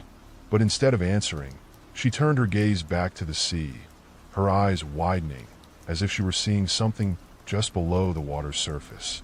Her mouth moved, her words a low, murmured chant, repeated in soft, rhythmic phrases by the others around her. The deep one, the sleeper beneath, he rises. A shiver ran through Lucas as he watched them, their voices blending into an eerie harmony, each word dripping with a reverent dread. He stepped back, the dread in his stomach knotting tighter. His mind screamed at him to leave, to turn around and run back to his car. But he forced himself to stay, his gaze fixed on the strange ritual unfolding before him. Then, he saw it. A faint light beneath the waves, pulsing with an unnatural glow. It grew brighter, illuminating the water in a sickly greenish hue, casting ghostly shadows over the faces of those gathered at the shore. Their voices grew louder, their chant rising in intensity as the light approached, moving closer to the surface. "Elena!" Lucas shouted, grabbing her arm, his grip tight. "We have to go. Now!" But she didn't resist. Instead, she turned to him, her eyes empty, a strange smile on her lips. "You'll see," she whispered. "You'll see what waits beneath." With a sudden, inhuman strength, she pulled free of his grip, stepping into the water, her footsteps slow and deliberate. The others followed, one by one, their bodies slipping into the waves as the light grew brighter, casting strange, twisting shadows across the shore. Lucas watched, paralyzed, as they walked deeper, the water lapping around their waists, then their chests, until only their heads were visible above the surface. And then, as if pulled by an unseen force, they began to disappear beneath the waves, the glow intensifying until the water itself seemed to pulse with an unnatural life. Just as he was about to turn and run, something rose from the depths. It was massive, a dark, hulking shape, its form impossible to fully discern in the foggy moonlight. He caught glimpses of tentacles, slick and writhing, and a glimpse of eyes, large, unblinking, and filled with an intelligence that made his blood run cold. The creature hovered just below the surface, its gaze fixed on him, its presence overwhelming, ancient, beyond anything he could comprehend. For a moment, the whispers in his mind stopped, replaced by a silence so profound it seemed to press down on him like a physical weight. Then, the voice came, a deep, resonant sound that filled his mind, vibrating through his bones, a voice that was both a whisper and a roar, echoing with a power that seemed to transcend time. "You have seen us," it said, its words reverberating in his skull. "And now, you are marked." The words echoed in his mind, sinking into his thoughts, etching themselves into his very being. He felt something shift inside him, a dark seed planted, a connection he couldn't sever. He stumbled back, his pulse racing, his vision blurring as the creature began to sink back into the depths, the glow fading, the shadows receding. The water grew still, the beach silent once more, as if nothing had happened. But he knew that he had been changed, that he had been marked, just as Elena had been. As he stumbled back to his car, his mind racing, he heard the whispers return, faint but insistent, calling to him from the depths, filling his thoughts with strange, ancient words, visions of places he had never seen, of creatures that defied understanding. The road back to town was long and dark, each mile bringing a stronger urge to return, to stand by the water, to listen to the whispers calling his name. By dawn, Lucas Hayes was gone, his car found abandoned on the side of the road, facing the direction of the coast. And by the water's edge, a new figure joined the others, standing silently, his eyes fixed on the sea, his expression blank, waiting for the whispers to call him home. If you like the story, don't forget to subscribe and like the video. Let's begin the next story. Sable Cove had become a place of hushed warnings and lowered eyes. The locals refused to talk about the strange procession of people disappearing into the sea, but everyone felt its eerie weight. Those who dared to mention the shoreline spoke in trembling whispers, always warning the curious to keep away. Yet, despite their fears, the figures continued to gather on the beach, like silent disciples awaiting the arrival of something beyond comprehension. One evening, the air around Sable Cove felt different, heavier, charged with an ominous electricity. No one dared to go out as the sun dipped below the horizon, casting long, distorted shadows across the deserted streets. But one man didn't heed the warnings. Matthew Grayson, a young journalist investigating the strange disappearances, had come to Sable Cove to uncover what he believed to be a tale of superstition gone wild. He didn't believe in the supernatural. He wanted facts, evidence, something he could see and record. He'd seen Elena's haunting photo in the town archives, heard the chilling stories about Detective Lucas Hayes, and now he was determined to get to the truth. Armed with his camera, recorder, and flashlight, Matthew made his way down to the beach just as the last sliver of sun slipped below the horizon. The ocean stretched out before him, dark and ominous, the waves crashing against the shore in rhythmic pulses that felt almost like breathing. As he walked along the shoreline, his flashlight illuminating patches of damp sand and scattered seaweed, he felt a strange stillness in the air. Everything was too quiet, too still. He paused, his eyes scanning the water, searching for any sign of the figures he'd heard so much about. And then he saw them, silhouettes in the distance, barely visible through the thickening fog. They stood in a loose formation, their figures motionless, faces turned toward the water. He raised his camera, snapping a few photos, his heart pounding with excitement. But as he lowered the camera, he saw something that made his blood turn to ice. One of the figures had turned, their face half shrouded in fog, but unmistakably fixed on him. Their eyes glowed faintly, an unnatural light that seemed to pierce through the darkness. It was a woman, her face hauntingly familiar, her expression devoid of any emotion. It was Dr. Elena Vargas. Matthew felt a shiver crawl down his spine. He knew her story, knew she was one of the first to disappear. But seeing her now, here, standing silently by the water, felt like stepping into a nightmare. "Elena," he called, his voice shaky. She didn't respond. Instead, she lifted her arm, pointing toward the water, her eyes still fixed on him with that eerie, glowing gaze. What are you doing here?" he whispered, barely able to form the words. "They're waiting," she said, her voice low and monotone, as if it were being pulled from some deep, hollow place within her. "They're waiting for you." Matthew took a step back, his instinct to flee battling with his curiosity. He'd come here for answers, but now he was beginning to understand that some questions were better left unasked. "Elena, please." "What's going on?" he pressed, his voice desperate. "What's happening to these people? Why are they disappearing?" She tilted her head, a faint, almost sad smile playing on her lips. "You've seen them, haven't you? The ones who linger beneath.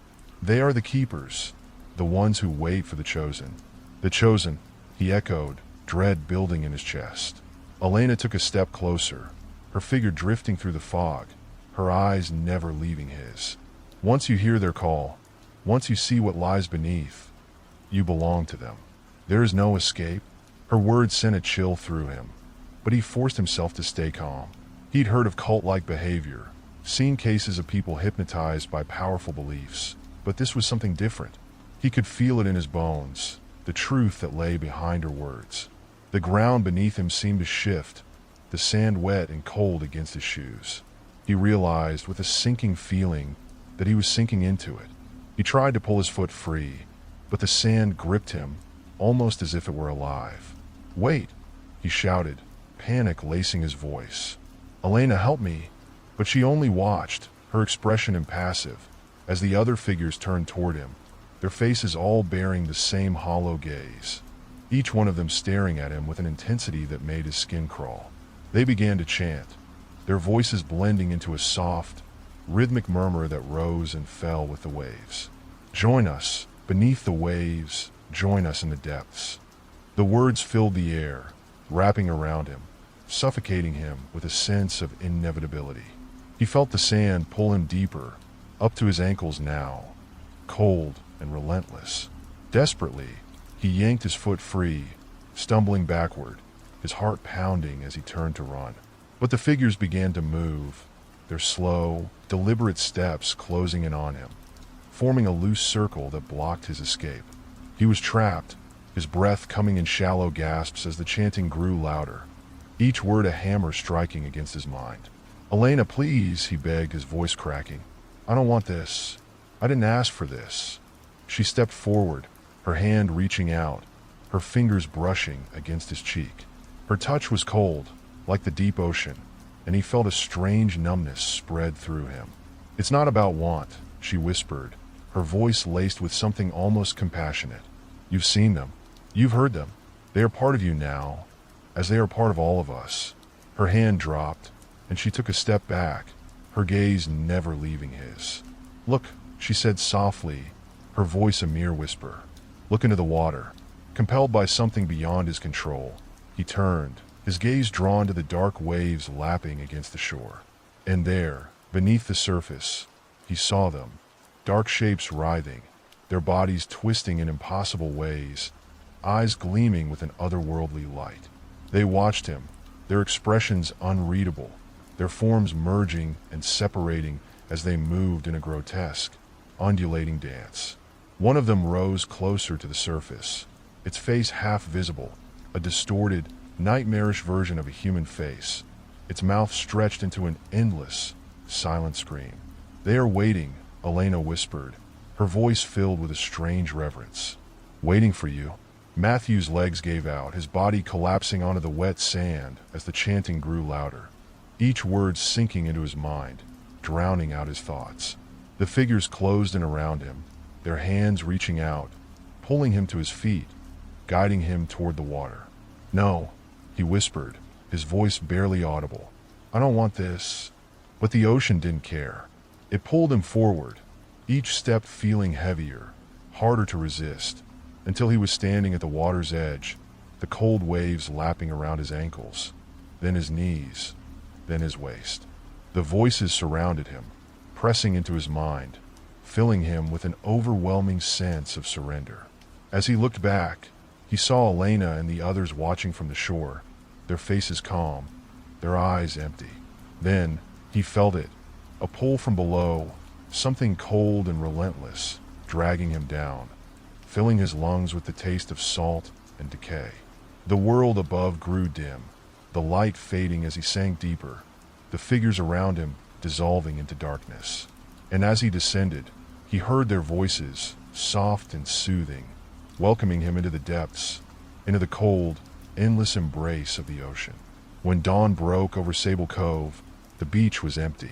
The sand lay undisturbed, the waves lapping gently at the shore, as if nothing had happened. But those who lived near the coast that night claimed they heard something.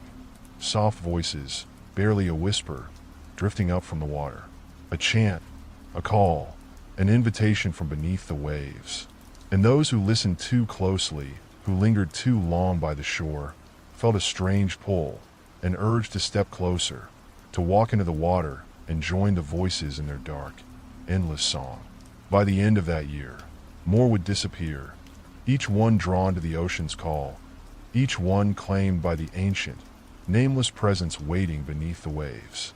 And Sable Cove would grow quieter, emptier, as it became a town of whispers, a place where the fog held secrets and the sea called out for those who dared to listen. If you like the story, don't forget to subscribe and like the video. Let's begin the next story.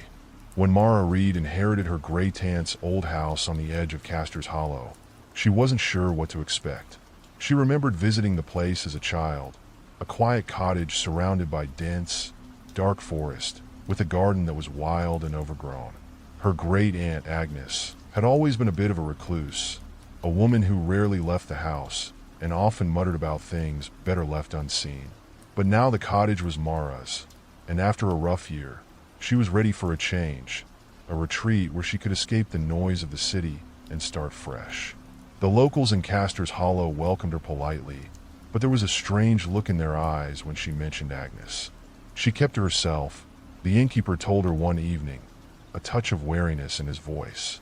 Always out there in the grove, talking to herself. It seemed, the grove? Mara asked. He nodded, his gaze dropping to the floor. She'd go out at dusk, every night. Said she had to keep things quiet. Strange woman, your aunt. But harmless, I suppose. When she asked more, he only muttered something about old traditions and bad places. Mara shrugged it off, writing it down to small-town superstition. But the memory lingered as she drove up the narrow, winding road to the cottage, its twisted trees lining the path, their branches stretching over her car like dark, skeletal fingers. As she unpacked, she found herself drawn to the grove behind the house, a patch of forest where the trees grew close together, their trunks thick and knotted, their roots twisted into strange shapes. It was peaceful in a way, but there was an odd stillness to it, a silence that felt almost watchful. Birds didn't seem to venture there, and even the air was thick, heavy with the scent of moss and damp earth. She explored the grove cautiously, her footsteps crunching on the leaf-strewn ground, her eyes scanning the shadows. She noticed strange markings on some of the trees, small symbols carved into the bark, faded with age, but still distinct. Circles, spirals, patterns that seemed random at first glance, but felt deliberate the longer she looked. At the center of the grove was a large, gnarled tree with roots that seemed to claw their way out of the ground like grasping hands. In front of the tree was a small stone circle, each stone placed with care, forming a boundary around the base of the trunk. Curious, she reached out to touch one of the stones, her fingers grazing its cool surface. The moment her hand touched the stone, a shiver ran through her, an unnatural chill that seemed to seep into her bones. "Don't disturb the stones." The voice made her jump, and she spun around to see an old woman standing a few feet away, her face wrinkled and weathered, her eyes sharp and clear. "Sorry, I didn't mean to startle you," Mara stammered, feeling a rush of embarrassment. "I'm Mara, Agnes Reed's niece." The woman's expression softened, but there was a wary look in her eyes. "Ah, Agnes. She kept the grove well. Are you planning to stay here long?" "I'm not sure yet," Mara replied, glancing back at the tree. "My aunt was very attached to this place, wasn't she?" The old woman nodded.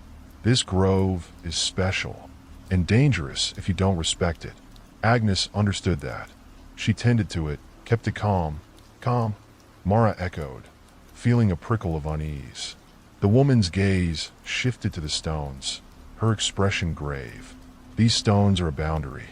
They keep things in. It's best you leave them be."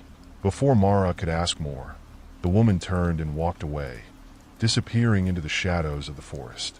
Mara stood there, her hands still hovering over the stone, her mind racing with questions. But a strange feeling held her back, a warning she couldn't ignore. Underscore.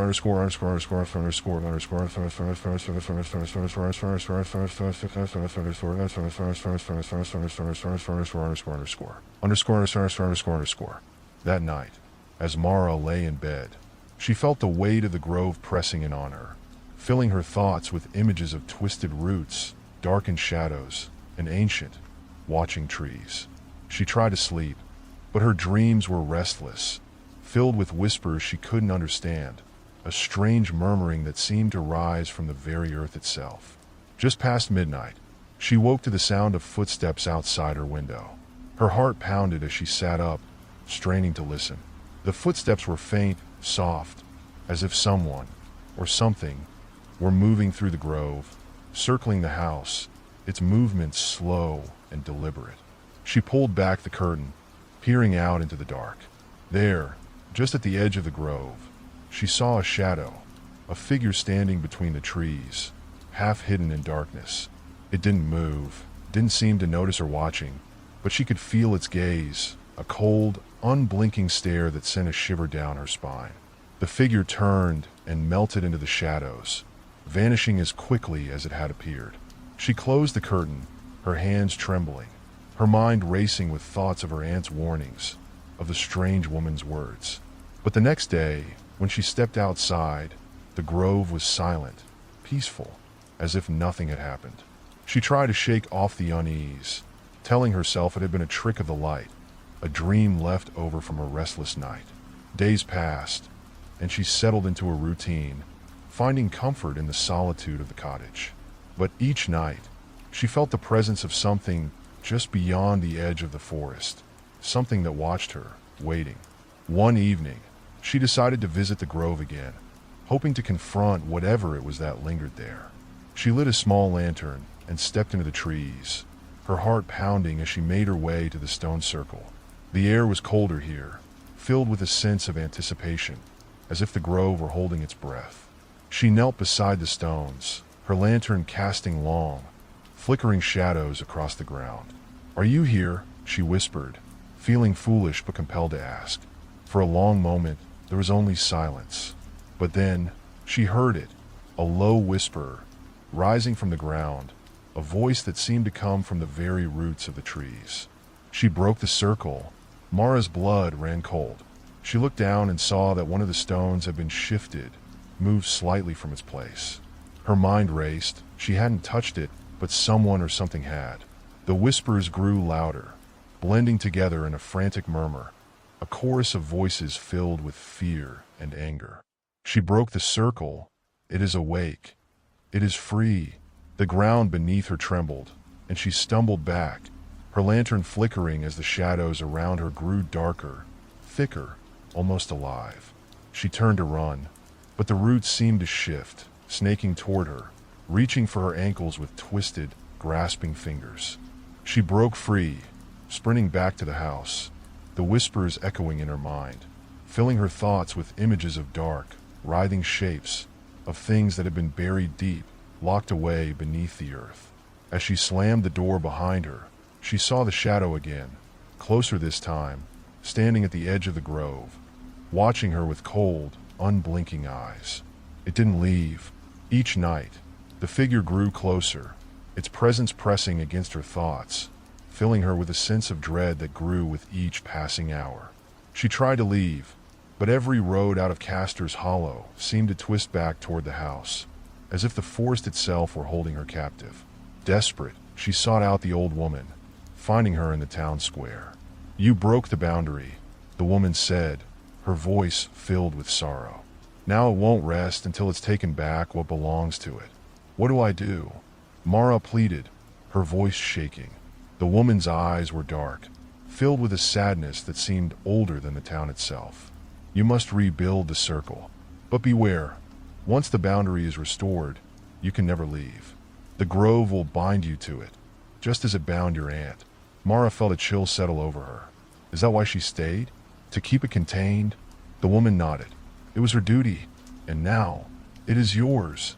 That night, Mara returned to the grove, her heart heavy with the weight of her choice. She placed each stone back in its place, feeling the ancient energy of the grove settle around her, binding her to the land, sealing her fate. As she placed the final stone, she heard the whispers fade, the grove falling silent, the presence retreating back into the depths of the earth. The next morning, the people of Castor's Hollow noticed that the cottage was empty, its windows dark, its doors locked.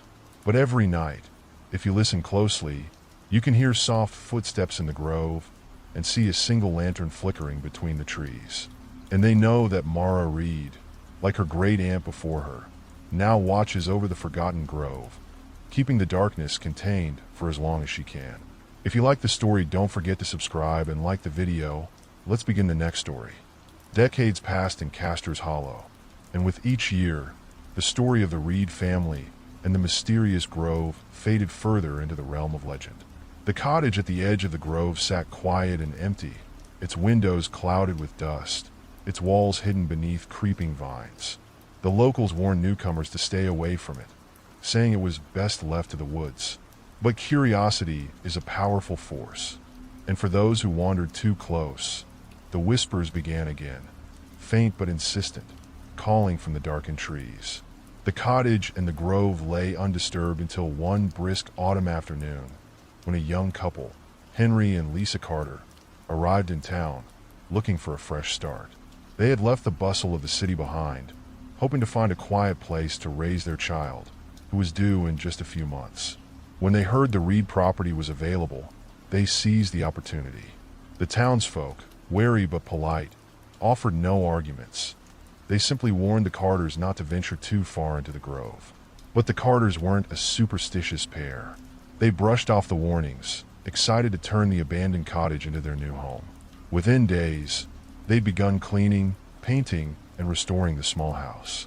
They were charmed by its cozy atmosphere, its stone fireplace, and the thick forest that surrounded it. One evening, as Henry was cleaning out the attic, he found an old, dusty journal tucked behind a loose floorboard. He opened it, revealing pages filled with faded ink, the handwriting neat but hurried. It was Mara Reed's journal, its entries recounting her experiences with the grove, the warnings about the stones, and the responsibility she had inherited from her aunt. The last entry chilled him to the bone. The circle is the only thing that keeps it contained. If it breaks again, there will be no one left to hold it back. It is my duty now, but I don't know how much longer I can keep it quiet. Henry felt a shiver run through him. He'd always been skeptical of ghost stories, but something about Mara's words, her desperation and fear, felt disturbingly real. Still, he reasoned that it was an old woman's imagination, perhaps a mental illness passed through the family. But he made a note to tell Lisa about the journal, if only to share the strange story of the house. That night, Henry was awoken by a strange sound, a soft murmuring that seemed to drift through the open window. He sat up, blinking into the darkness, his ears straining to make out the faint whispers that filled the air. The sound was coming from the grove. Curiosity got the better of him, and he slipped out of bed, grabbing a flashlight before stepping out into the cool night air. The grove loomed before him, dark and still, the twisted branches of the trees casting eerie shadows on the ground. As he walked, the whispers grew louder, more distinct, filling his mind with words he couldn't quite understand. The stone circle was there, just as Mara had described it in her journal, the stones worn and moss-covered but carefully arranged. He counted them, 12 stones in a perfect ring around the large, ancient tree. The chill in the air seemed to deepen as he approached, his flashlight casting a weak, flickering light over the tree's gnarled trunk. And then he noticed something strange. One of the stones had shifted, tilted slightly to the side, its position breaking the otherwise perfect circle. He frowned, stepping closer to examine it, his hand reaching out to set it right. The moment his fingers touched the stone, the whispers stopped. A profound silence fell over the grove, a silence so intense it felt as if the entire forest were holding its breath. He looked around, his heart pounding, feeling a sudden, inexplicable urge to run. But before he could move, he saw it, a shadow standing at the edge of the grove, just barely visible in the darkness. The figure was tall, cloaked in shadow, its face obscured, but its eyes glowed faintly, catching the moonlight with an unnatural, otherworldly gleam. Henry's breath caught, and he took a step back, his flashlight shaking in his hand. The figure didn't move, didn't speak, only watched him with a gaze that felt as heavy as stone. It was then he realized that the figure wasn't alone. More shadows appeared, shapes shifting in the darkness, silent figures emerging from the trees, their faces hidden, their eyes fixed on him with that same, unblinking stare. Panicked, he stumbled back, his foot catching on one of the stones. He fell, his flashlight rolling from his hand, casting wild beams of light across the grove. As he scrambled to his feet, he heard the voices again, louder now, rising in a low, chanting murmur that filled the air with a sense of dread. Restore the circle. Keep it contained. The words echoed in his mind, and he felt a strange compulsion to obey, as if the grove itself were commanding him.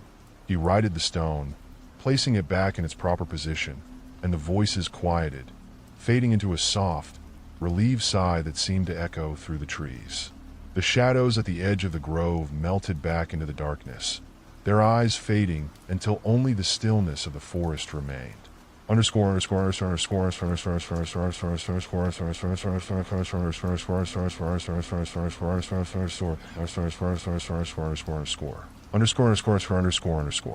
The next morning, Henry shared the events of the night with Lisa, his voice low, his face pale. She listened, a look of disbelief in her eyes. But as he described the shadows, the chanting, her expression turned wary. "Maybe we should go," she suggested, her voice hesitant, "just until we figure out what's really going on here." But Henry shook his head.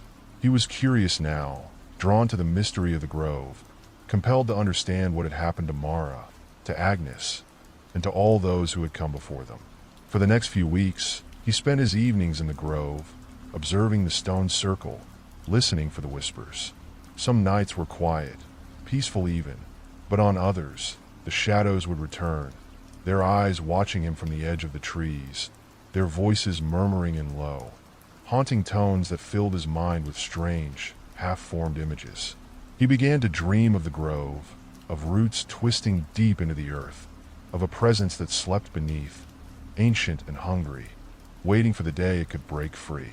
Lisa grew increasingly worried, her pregnancy advancing, her patience wearing thin. She begged him to leave the grove alone, to forget the strange rituals. But he was too captivated, too caught up in the dark allure of the place. One night, as Lisa lay asleep, he returned to the grove alone, his flashlight casting eerie shadows over the stone circle. The air was thick with tension, the silence oppressive, and he could feel the presence of the shadows around him, watching, waiting. Without thinking, he reached down and shifted one of the stones, breaking the circle once more. Instantly, the whispers erupted, filling the air with frantic, overlapping voices, a cacophony of fear and rage. "It is free. You've broken the seal." The ground beneath him began to tremble, the roots of the ancient tree shifting, writhing, as if coming to life. He stumbled back, his heart pounding, as the earth split open, a dark, yawning chasm appearing at the base of the tree.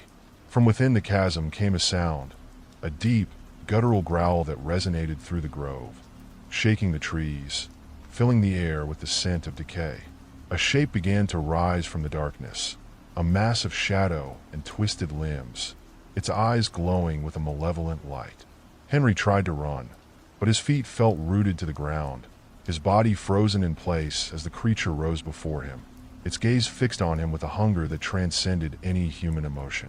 In that moment, he understood. This was what Agnes had kept contained, what Mara had sacrificed herself to control. This was the thing that had slept beneath the grove, bound by the stones, waiting for the day it could break free. With a final, desperate effort, he lunged forward, his hands scrambling to replace the stone, to restore the circle. As his fingers touched the cold surface, he felt a surge of energy, a force pressing down on him, filling him with a strength that was not his own. He placed the stone back in its place, completing the circle once more. The creature let out a furious howl, its form dissolving, sinking back into the chasm, which closed up with a deep, rumbling sound, the earth sealing itself as if nothing had happened. Henry collapsed to the ground, gasping for breath, the whispers fading into silence, the shadows receding into the trees. He stumbled back to the cottage, his mind numb, his body trembling with exhaustion. As he stepped through the door, he found Lisa waiting for him, her face pale, her eyes wide with fear. "It won't stay contained forever," he whispered, his voice hollow. "Someone has to guard it. Someone has to keep it quiet." She looked at him, her face filled with sadness, and nodded. She understood. From that night forward, Henry and Lisa stayed in Castor's Hollow, bound to the grove, their lives dedicated to keeping the ancient evil contained. They raised their child in the shadow of the forest, passing down the knowledge, the warnings, ensuring that one day, when the time came, someone would be there to take up the duty, to keep the darkness at bay. For in Castor's Hollow, the grove is never truly silent, and those who guard it know that one day, the seal will break, and the ancient force beneath will rise once more, seeking freedom and vengeance. If you like the story, don't forget to subscribe and like the video. Let's begin the next story. The story of the Reed family and their sacred duty over the grove became part of the folklore of Castor's Hollow, a legend whispered to new generations. Children dared each other to sneak to the edge of the forest at night, hoping to catch a glimpse of the shadows said to roam beneath the twisted branches. But for Henry and Lisa's daughter, Eleanor, it was more than just a story. It was her inheritance, a legacy as dark and heavy as the ancient trees that surrounded their cottage. Eleanor grew up with the knowledge that the grove was a place of secrets, a world that only her family truly understood. Her parents had taught her from a young age about the stone circle, about the darkness beneath the earth that they were bound to contain. They spoke of it as both a duty and a burden, something that could never be ignored. As she grew older, Eleanor felt the weight of this responsibility deepen. She saw the toll it took on her parents, the way their faces grew lined with worry, their voices filled with a quiet sorrow. They rarely smiled, their days and nights revolving around the grove, watching, listening, and ensuring that nothing disturbed the ancient seal. By the time Eleanor was 16, she could recite every word of her family's rituals, each phrase and gesture ingrained in her memory. She knew the order of the stones, the exact way they should be aligned, and the specific chants used to keep the darkness below at rest. Her parents often took her to the grove at dusk, showing her how to care for the stones, how to read the subtle shifts in the forest that signaled the presence of the ancient force beneath. But despite her training, Eleanor couldn't help but feel drawn to the unknown. Unlike her parents, who were content to guard the boundary, she yearned to understand what lay beyond it. The whispers in the grove, the strange symbols etched into the tree trunks, and the pulsing energy that filled the air. It all called to her, pulling her closer to the edge of something vast and ancient. One night, as the moon hung full and bright over the grove, Eleanor slipped out of the house, her heart pounding with a mixture of fear and excitement. She'd always been told never to go to the grove alone, but the call was too strong to ignore. She crept through the trees, her steps light and cautious, until she reached the stone circle. The grove was quiet, the air thick with the scent of damp earth and decaying leaves. She knelt by the stones, feeling the cool surface beneath her fingers, the ancient energy humming through her skin. She closed her eyes, listening, waiting for the whispers that had haunted her dreams. But instead of the familiar murmurs, she heard something else, a voice, faint and distant, calling her name. Eleanor. Her eyes snapped open, and she looked around, her breath catching in her throat. The voice sounded close, yet she saw no one, only the shadows cast by the trees, shifting and swirling in the moonlight. Eleanor, the voice called again, a soft, beckoning whisper that sent a shiver down her spine.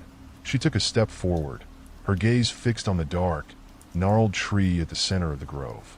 Something about it seemed different, as if it were more alive than before, its twisted roots pulsing faintly, like veins beneath skin. Against her better judgment, she moved closer, her hand reaching out to touch the bark. The moment her fingers brushed the tree, she felt a surge of energy, a wave of memories and visions flooding her mind. She saw glimpses of the past, the faces of those who had come before her, each one bound to the grove, each one protecting the boundary with their life. But there was something else, a presence, vast and ancient, lurking beneath the surface, watching her through the eyes of the forest. She felt its hunger, its rage, its longing for freedom. And then she heard it speak. "Break the circle, child. Free me, and I will show you the true power of the grove." The words echoed in her mind, filling her with a strange exhilaration. She could feel the presence pressing against her thoughts, coaxing her, urging her to release it from its prison. But deep down, she knew what that freedom would mean. "No," she whispered, pulling her hand away, her heart racing. "I won't. I can't." The presence withdrew, leaving her feeling cold and hollow, as if a part of her had been torn away. The whispers faded, the grove falling silent once more, but the temptation lingered, a dark seed planted in her mind. Underscore.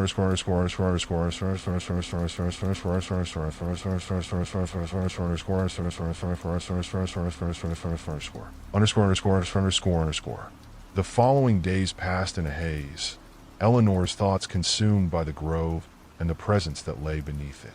She began to distance herself from her parents, their constant vigilance over the grove feeling more like a prison with each passing day.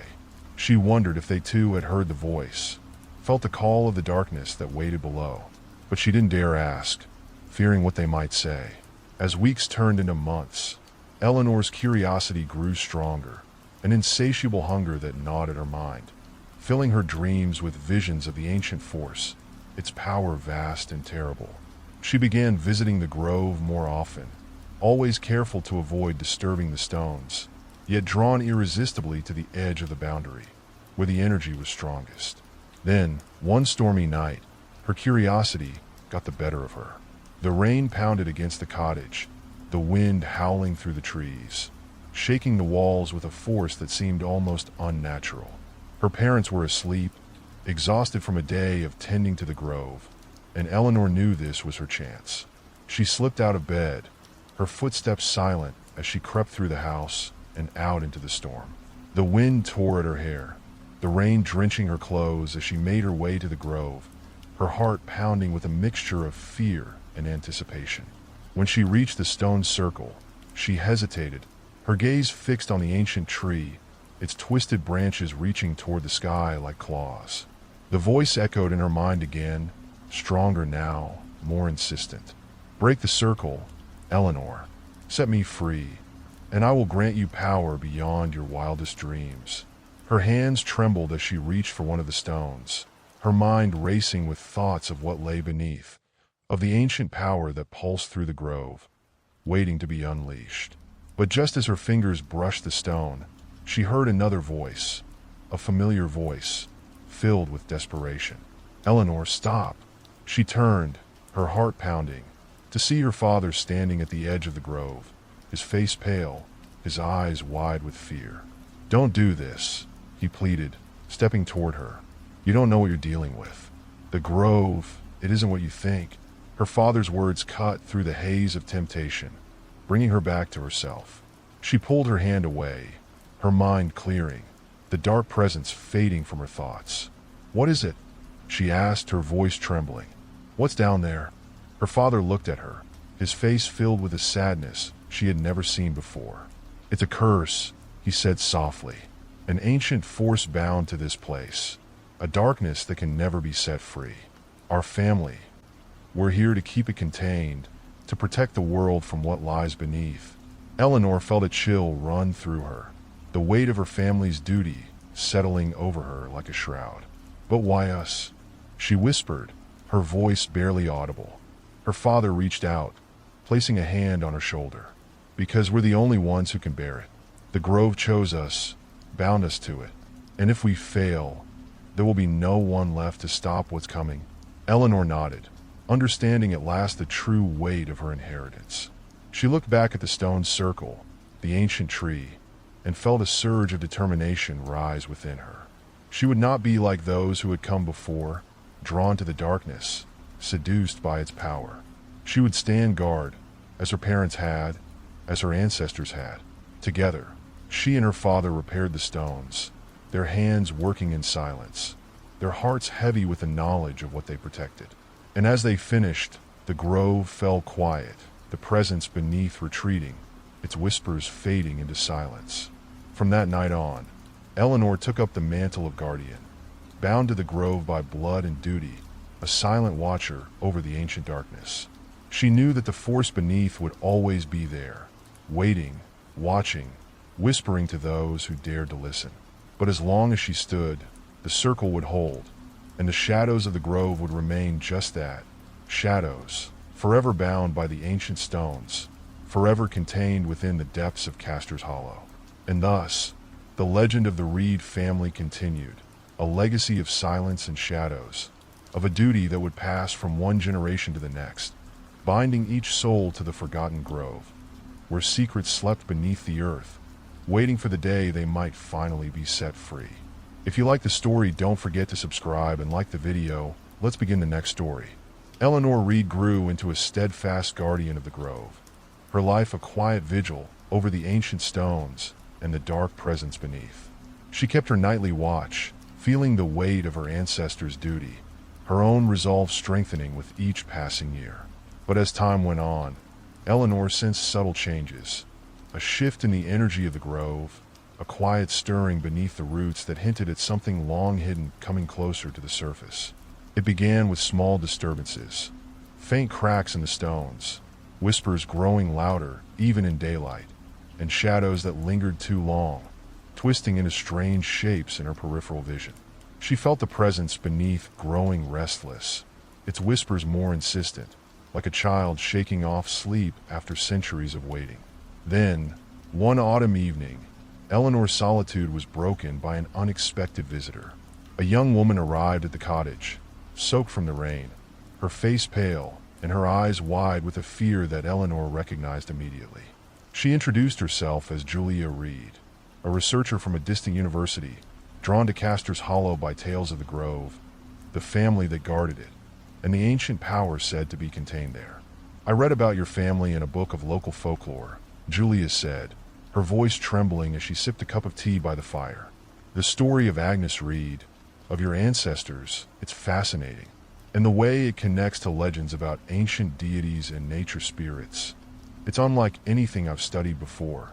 Eleanor's jaw tightened, "They aren't legends," she replied, her voice low. "The stories are real, Julia. The power in the grove, it's not something to be studied. It's a darkness that my family has spent generations keeping at bay. This is no place for curiosity." Julia nodded, but Eleanor could see the hunger in her eyes, the same look of curiosity she herself had once felt. And that was what worried her. That night, Eleanor lay awake, her thoughts racing. She knew the allure of the grove had over curious minds, the way it called to those who longed for forbidden knowledge. She remembered her own encounter with the presence beneath the stones, the seductive whisper that had nearly drawn her into darkness. And now Julia was here, that same fire in her gaze, the same desire to know what lay beyond. Unable to sleep, Eleanor got out of bed, lighting a lantern and slipping out into the cool night air. She moved silently through the grove, her footsteps light as she checked each stone, her hands brushing over the cold, damp surfaces, ensuring that they were secure. But as she reached the large, ancient tree at the center of the grove, she felt a chill run through her. One of the stones was missing. Her heart pounded as she searched the ground, her lantern casting flickering shadows over the roots, the twisted branches overhead seeming to close in around her. She felt a growing sense of dread, an instinctual fear that told her something terrible had already begun. And then, she saw it, a faint glow just beyond the tree line, deeper into the grove than she had ever ventured. She moved toward it, her lantern held high, each step filling her with an overwhelming sense of foreboding. When she reached the edge of the glow, she found Julia kneeling on the ground, the missing stone in her hand, her face illuminated by the faint, eerie light that seemed to pulse from the earth. "Julia," Eleanor whispered, her voice harsh. "What are you doing?" Julia looked up, her expression one of rapt fascination. "I heard them, Eleanor," she murmured, her eyes wide and unblinking. "The voices, they're so clear here, like they're speaking directly to me. They're ancient, wise, they hold secrets that—" "You don't understand," Eleanor interrupted, her voice trembling with fear and anger. "The voices are a trap. They lure you in, make you think you're in control. But the moment you give in, they'll consume you. Put the stone back, Julia. Now." Julia hesitated, a flicker of doubt crossing her face.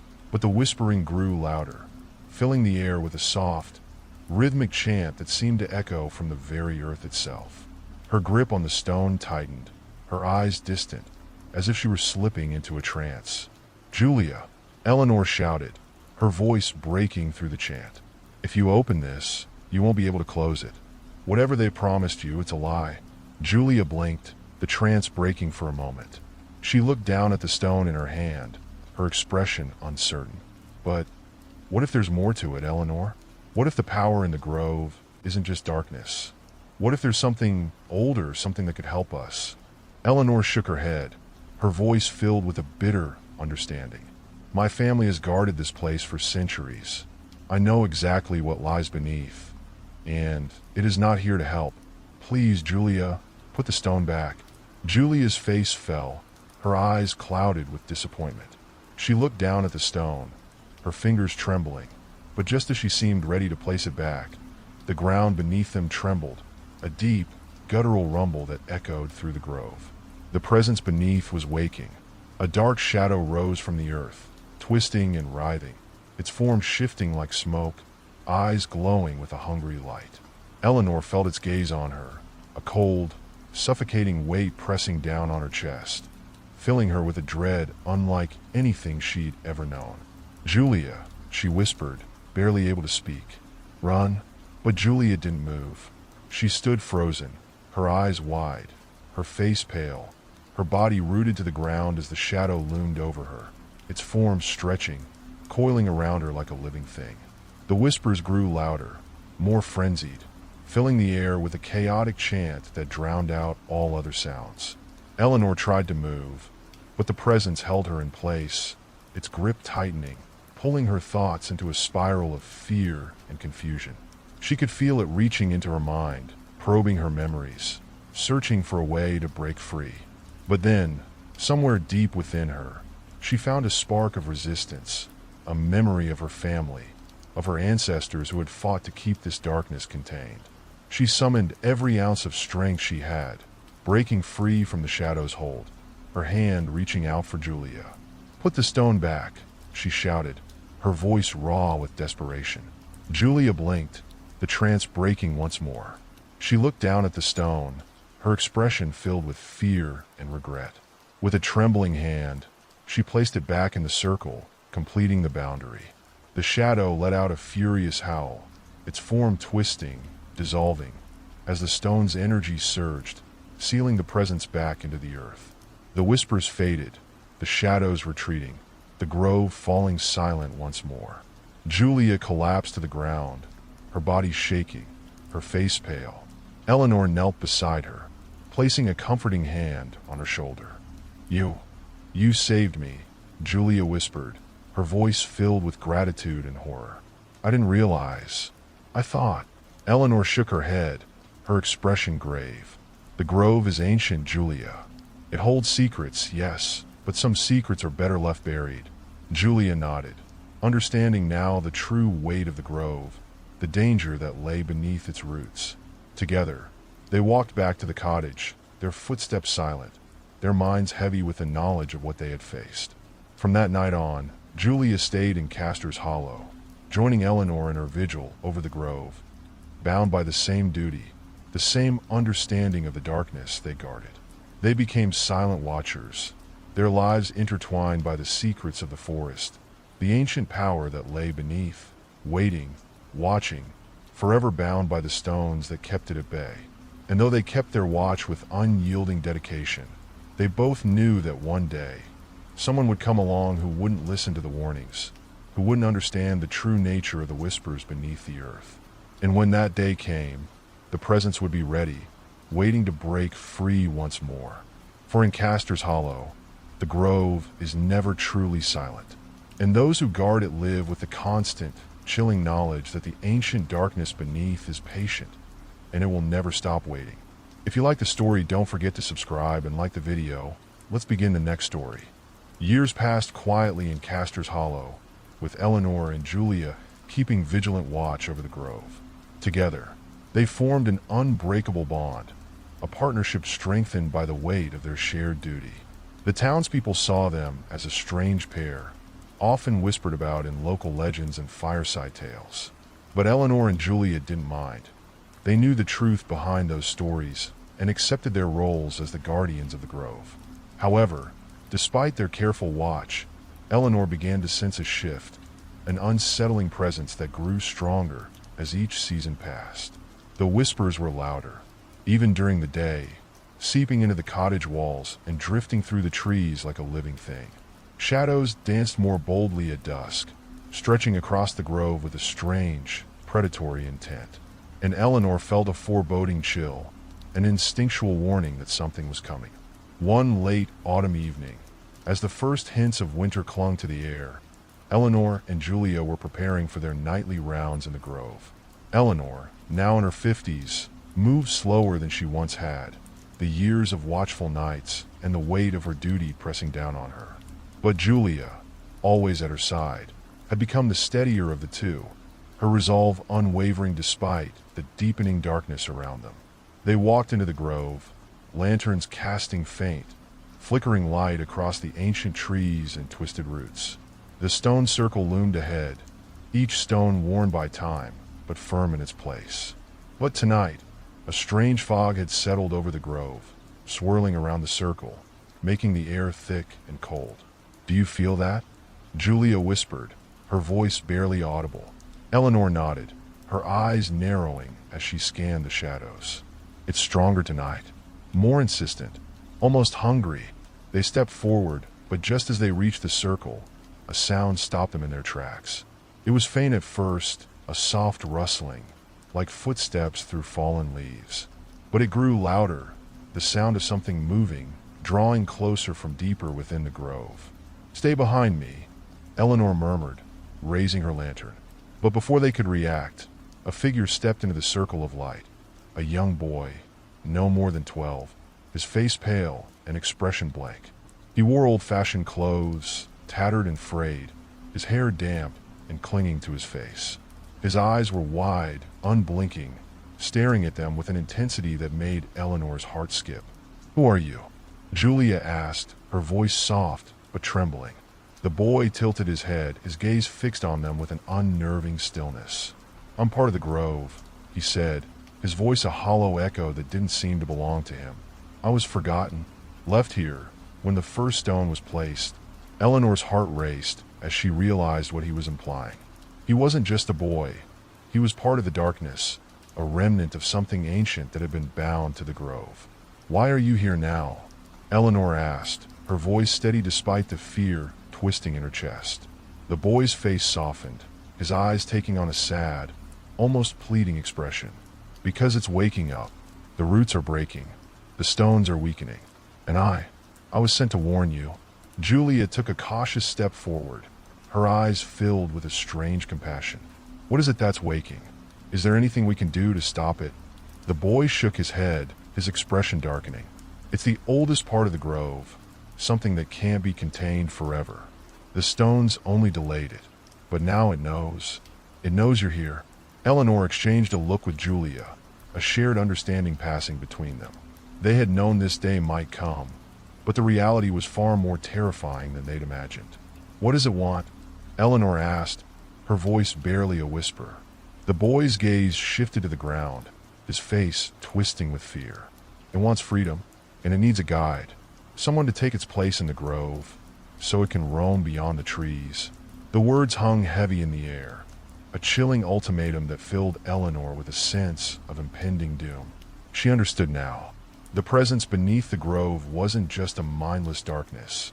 It was something with a purpose, a consciousness that had been biding its time, waiting for the moment when it could find someone to take its place. "I'll do it," Julia said suddenly, her voice clear and steady. Eleanor turned to her, shock and horror flashing across her face. "No, Julia, you don't know what you're saying." Julia looked at her, a sad smile touching her lips. "Eleanor, I've seen what this duty has done to you, to your family. You've given your life to this Grove, and it's time for someone else to carry that burden. I chose to stay here with you, to share this responsibility, and now I'm choosing to take it further." Eleanor felt a lump form in her throat, tears pricking at her eyes. She wanted to argue, to tell Julia that this wasn't her fate, but deep down, she knew there was no other choice. The Grove's hold was too strong, its power too ancient to resist. Someone had to bind it, to keep it from breaking free. The boy's expression softened, a faint glimmer of understanding in his eyes. "She's right," he said quietly. "Only someone willing can take on the burden. It has to be a choice." Eleanor's heart ached, her chest tight with the weight of her emotions. She looked at Julia, her voice breaking. "Are you sure?" Julia nodded, a fierce determination in her eyes. "I'm sure, Eleanor. I chose this path. Let me take it to the end." Without another word, Julia stepped forward, moving into the center of the stone circle. She knelt by the largest stone, her hand resting on its cool surface, her eyes closed as she whispered the words of the old ritual, the chant passed down through generations of guardians. The air grew colder, the shadows deepening, as if the Grove itself were drawing in a breath. The boy stood at the edge of the circle, watching with a solemn expression, his face pale and ghostly in the flickering lantern light. As Julia's voice rose, the ground beneath her began to tremble, the stones vibrating with an ancient power, the energy of the Grove surging up from the earth. The presence beneath stirred, its dark essence coiling around her, binding her to the Grove, sealing the ancient pact that would hold it in place. Eleanor watched, tears streaming down her face, her heart breaking as Julia's form began to fade, merging with the shadows, becoming one with the Grove. Her final words lingered in the air, a soft, echoing whisper that filled the forest. "Guard the Grove well, Eleanor, and remember, I chose this." And then, she was gone, her presence woven into the roots, her spirit bound to the stones, her life sacrificed to keep the darkness contained. The boy looked at Eleanor, his expression filled with a deep, sorrowful understanding. She has become part of the Grove now, a new guardian to keep the darkness at bay. But remember, this power does not stay silent forever. He turned, disappearing into the shadows, leaving Eleanor standing alone in the quiet of the grove, her heart heavy, her spirit shattered. Underscore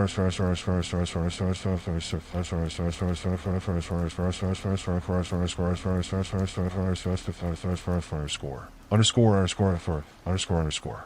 In the years that followed, Eleanor continued her vigil, now alone but strengthened by the memory of Julia's sacrifice. She walked the grove each night, tending to the stones, feeling Julia's presence with her, a guiding warmth amidst the cold shadows. The people of Castor's Hollow whispered of her, of the woman who guarded the grove, who had given her life to protect them from an ancient darkness. They spoke of Julia too, her name a quiet echo in their stories, a reminder of the sacrifice that bound her to the grove. And Eleanor knew that one day, someone would come to take her place, someone willing to step into the shadows, to carry on the legacy of the forgotten grove. For though the darkness was contained, it was never fully defeated.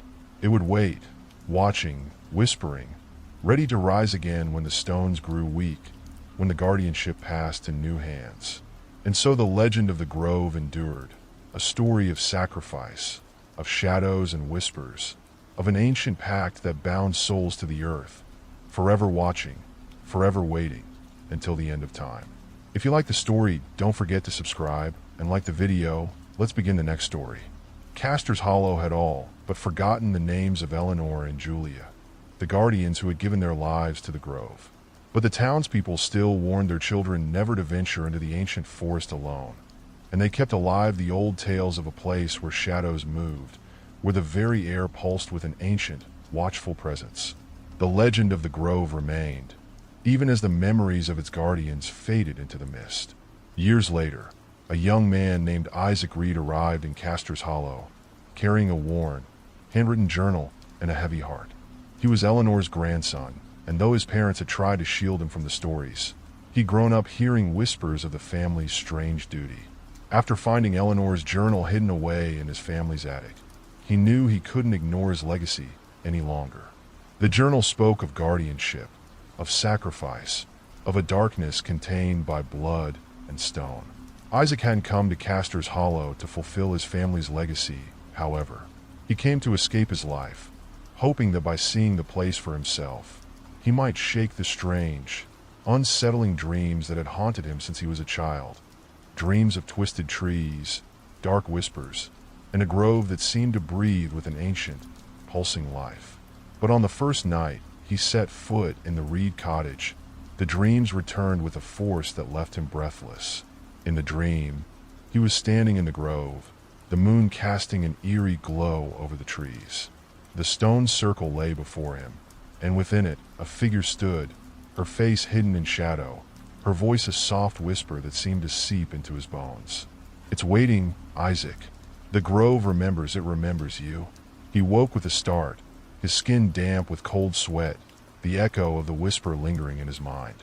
Though he was tempted to leave that very night, something held him back, a pull he couldn't resist, as if the grove itself were calling him, urging him to stay. The next day, Isaac walked to the edge of the forest, his footsteps hesitant but resolute.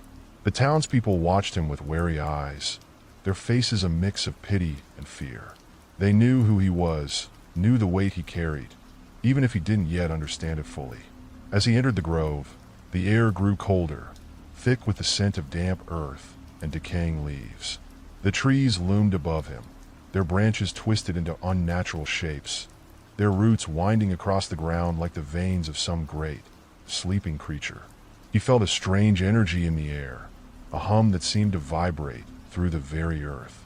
He found the stone circle easily, each stone worn with age but meticulously placed. He knelt beside the largest stone, feeling the cool, rough surface beneath his fingers.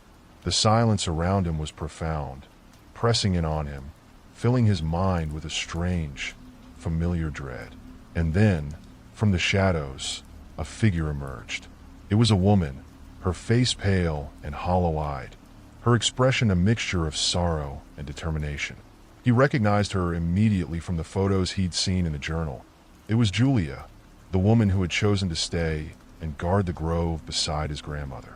"Julia," he whispered, his voice barely more than a breath. She looked at him, her eyes filled with an ancient sadness. Isaac, you shouldn't have come here. The grove, it knows you now. It's marked you. Isaac felt a chill run through him, a sense of foreboding that settled deep in his bones. I don't understand. I thought it was just a story. It's real, Julia replied, her voice soft but unwavering. The grove is alive, Isaac. It remembers every soul that has touched it, every sacrifice made to keep it contained. And now, it has awakened because it knows you are here. He shook his head, his mind reeling. Why me? Why does it want me? Julia's gaze shifted to the ground, her expression troubled. You're part of the Reed family, Isaac. The grove has always bound itself to your bloodline, chosen your family to hold it back. And now, it needs a new guardian, a new soul to bind it. Isaac's stomach twisted with fear. He took a step back, shaking his head. I didn't come here to be a part of this. I just wanted to understand. I just wanted closure. Julia's eyes softened, a look of compassion crossing her face. I know, but the grove doesn't care about our desires, Isaac. It's a force older than any of us, older than this land itself. And it needs someone to keep it contained, someone to carry on the legacy. Isaac clenched his fists, his mind racing, torn between the instinct to flee and the pull that rooted him to the spot. There has to be another way. I don't want this. A soft rustling filled the air, and Isaac turned to see another figure emerging from the shadows. A tall, weathered woman with a face both familiar and unknown. His breath caught as he realized it was his grandmother, Eleanor, her spirit bound to the grove, even in death. Isaac, she said, her voice a whisper carried on the wind.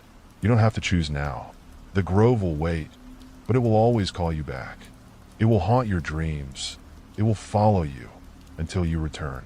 It will never truly let you go. Isaac's heart pounded, his pulse roaring in his ears. Then I'll leave, he said, his voice trembling. I'll leave Castor's Hollow and never come back. Eleanor's gaze softened, a sorrowful understanding in her eyes. Many have tried, but the grove is a part of you, Isaac. Wherever you go, it will follow, until you understand the price that must be paid. Julia stepped forward, her expression resolute. You have to decide, Isaac. Either take on the guardianship willingly, accept the responsibility, or the grove will take what it needs by force. Isaac took a step back, his mind a whirlwind of fear and confusion. He couldn't bear the thought of being bound to this place, of giving his life to a darkness he didn't understand. But as he looked into his grandmother's eyes, he saw the weight of her sacrifice, the duty she had carried, and something inside him shifted. A deep, gnawing realization took hold, a knowledge that this was his family's legacy, a responsibility that could not be avoided. The grove would always be there, waiting, whispering in the shadows, its darkness tied to his blood. Will it hurt? He asked, his voice barely audible. Eleanor's expression softened, her voice filled with a bittersweet pride. Yes, Isaac, but the pain is a reminder of what you protect, of the lives you keep safe. And you will never be alone. We'll be here, all of us, watching over you. He took a deep breath, steeling himself, feeling the weight of centuries settle onto his shoulders. With a nod, he stepped into the circle, his heart pounding as he knelt beside the largest stone, his fingers tracing the ancient symbols etched into its surface. As he closed his eyes, the whispers grew louder, filling his mind, his thoughts dissolving into the chorus of voices that had guarded the grove before him. He felt the darkness press in around him, a cold, suffocating weight that seeped into his very being. But then, as he surrendered to the grove, he felt a warmth, a presence beside him, guiding him, grounding him in the midst of the darkness. He knew, without opening his eyes, that it was Julia, his grandmother, and the countless others who had guarded this place, their spirits bound to the grove, protecting him, holding him steady. The darkness receded, settling deep within the earth, contained once more by the strength of the guardian who had chosen to stand watch. The whispers faded, the shadows retreating, leaving only the soft rustling of leaves in the cool night air. When he opened his eyes, the grove was silent, peaceful, the weight of its power resting within him, bound by his choice. He stood, his gaze shifting to the edge of the trees, where the figures of Eleanor and Julia waited, watching him with a quiet pride. They nodded to him, a final farewell, before fading into the shadows, leaving him alone in the quiet of the grove. Isaac turned, his heart both heavy and calm, and walked back to the cottage, knowing that his life had forever changed, that he was now part of something ancient and eternal. He would watch over the grove, as his family had done before him, a silent guardian bound by blood and choice, his life dedicated to containing the darkness that waited beneath the stones. And as the years passed, the people of Castor's Hollow would come to know his story, a new chapter in the legend of the Reed family, the guardians of the forgotten grove, a place where shadows whispered, where secrets lay buried, and where the ancient darkness waited, forever bound, yet forever hungry for the day it might be set free again. If you like the story, don't forget to subscribe and like the video. Let's begin the next story. Tara Bishop had never been one to believe in ghost stories, but the house at the edge of Gray Hollow Lake had a reputation that even she couldn't ignore. Locals called it the Hollow House, a place where strange lights were seen at night, and where anyone who stayed for too long felt an unnatural pull toward the water. But Tara had always been skeptical. She was an urban historian, and old houses were her specialty. When she heard that the house was for sale, its last owner mysteriously disappeared nearly 30 years ago, she felt compelled to buy it. The house was charming in its own way, a large Victorian-style estate with narrow towers, tall windows, and wooden paneling that had grown damp and soft over the years. But its beauty was faded, like a painting left too long in the sun. The air inside was thick with the scent of lake water and something faintly metallic. The wallpaper was peeling, revealing strange markings underneath, symbols carved lightly into the walls, almost like scratches. The day Tara moved in, she explored the house room by room, her footsteps echoing in the emptiness. Each floor creaked under her weight, every window thick with grime. The rooms were still filled with belongings from decades past. Clothes left hanging in the closets, dishes in the kitchen, photographs in dusty frames. Everything had been abandoned, as if the house's previous residents had simply vanished. In the master bedroom, she found a journal tucked beneath a loose floorboard. The cover was cracked and weathered, but the name on it was clear: Edith Clark. She opened it, the fragile pages crackling. Her curiosity piqued as she read the entries. April 12th. The lake is so beautiful in the moonlight. Sometimes I think I hear it calling my name, like a soft whisper. May 3rd. Samuel hasn't been the same since we moved in. He stands by the lake at night, just staring. He says he's seen something in the water, something watching him. June 1st. Last night I saw it too, a face just beneath the surface, watching, waiting. The entries grew darker, more frantic. Edith wrote of seeing figures in the lake, shapes that twisted and writhed, of voices calling to her at night, urging her to come closer. The last entry was barely legible, the handwriting shaky. July 22nd. It won't let us leave. Samuel tried, but it called him back. It won't let anyone leave. Tara felt a chill run through her as she closed the journal. She had bought the house to restore it, but now she felt an odd compulsion to uncover the truth of what had happened here. She spent the next few days researching, talking to the townsfolk, piecing together fragments of stories and rumors. Most people were reluctant to speak, but those who did told her of strange occurrences at Gray Hollow Lake. They said the water was cursed, that people who went too close heard voices, felt drawn to the depths, as if something beneath the surface was waiting, watching. Determined to ignore the stories, Tara brushed off their warnings as superstition. But as night fell, she found herself unable to shake the feeling that the house was watching her, that something just beyond her sight was waiting for her to slip up.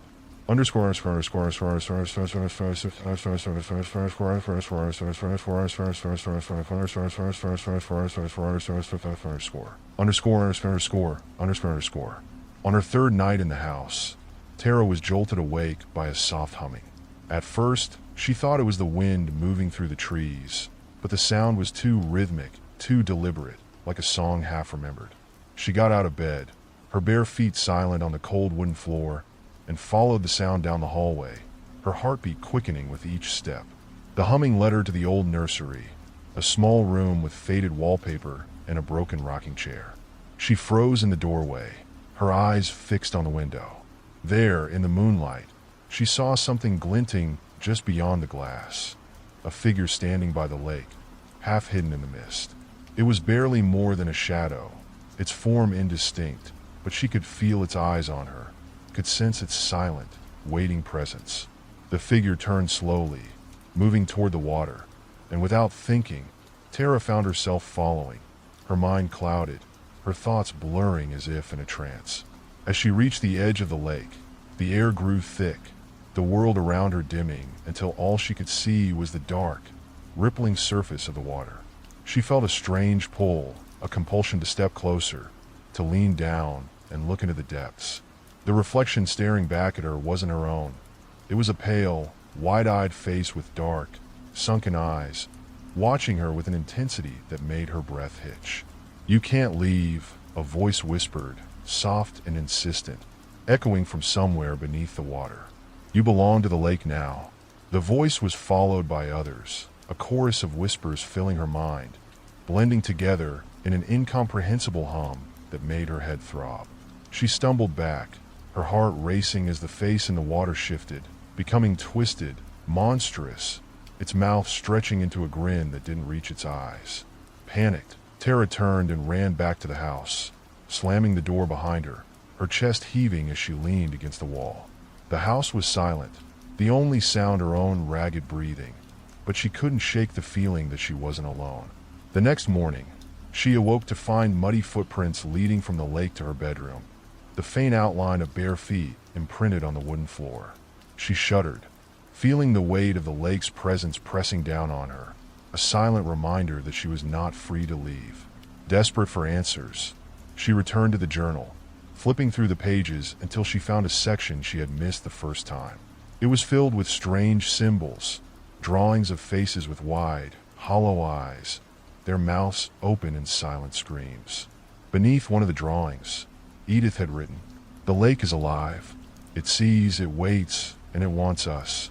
We can't resist it forever." Tara spent the following days and a daze, the weight of the lake's pull growing stronger with each passing hour. At night, the humming returned, a low, mournful tune that seemed to seep into her bones, filling her dreams with images of cold, dark water and faces staring up at her from the depths.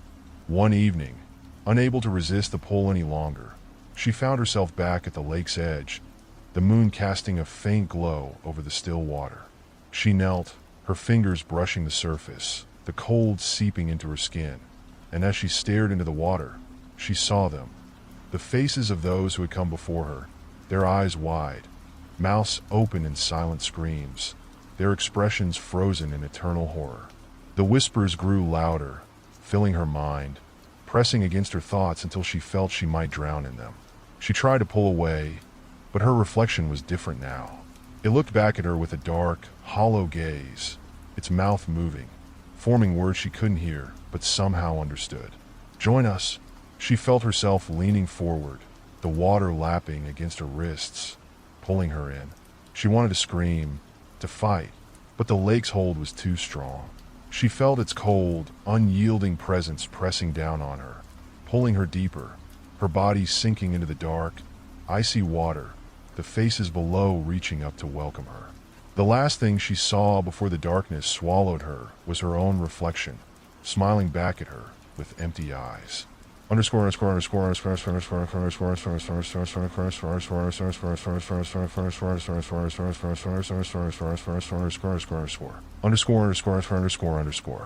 Tara's disappearance went largely unnoticed in the town. She had no close family, no friends who would come looking. The house remained empty, its windows dark, the silence around it growing heavier with each passing year. Locals warned each other to stay away, to ignore the faint humming that drifted from the lake at night. But the lake was patient. It had waited for centuries, drawing in those who were curious, those who were lost, those who needed something more. And when another visitor arrived, drawn by tales of the house and its eerie beauty, the lake would be waiting, ready to welcome them into its depths, where the faces of the lost would stare forever, silent and watchful, bound to the water, one with the lake. If you like the story, don't forget to subscribe and like the video. Let's begin the next story.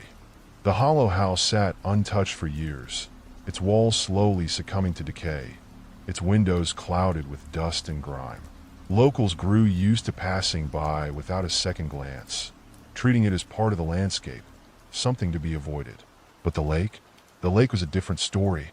It grew in reputation, a quiet menace that thrummed beneath the calm surface, waiting for the next soul drawn to its depths.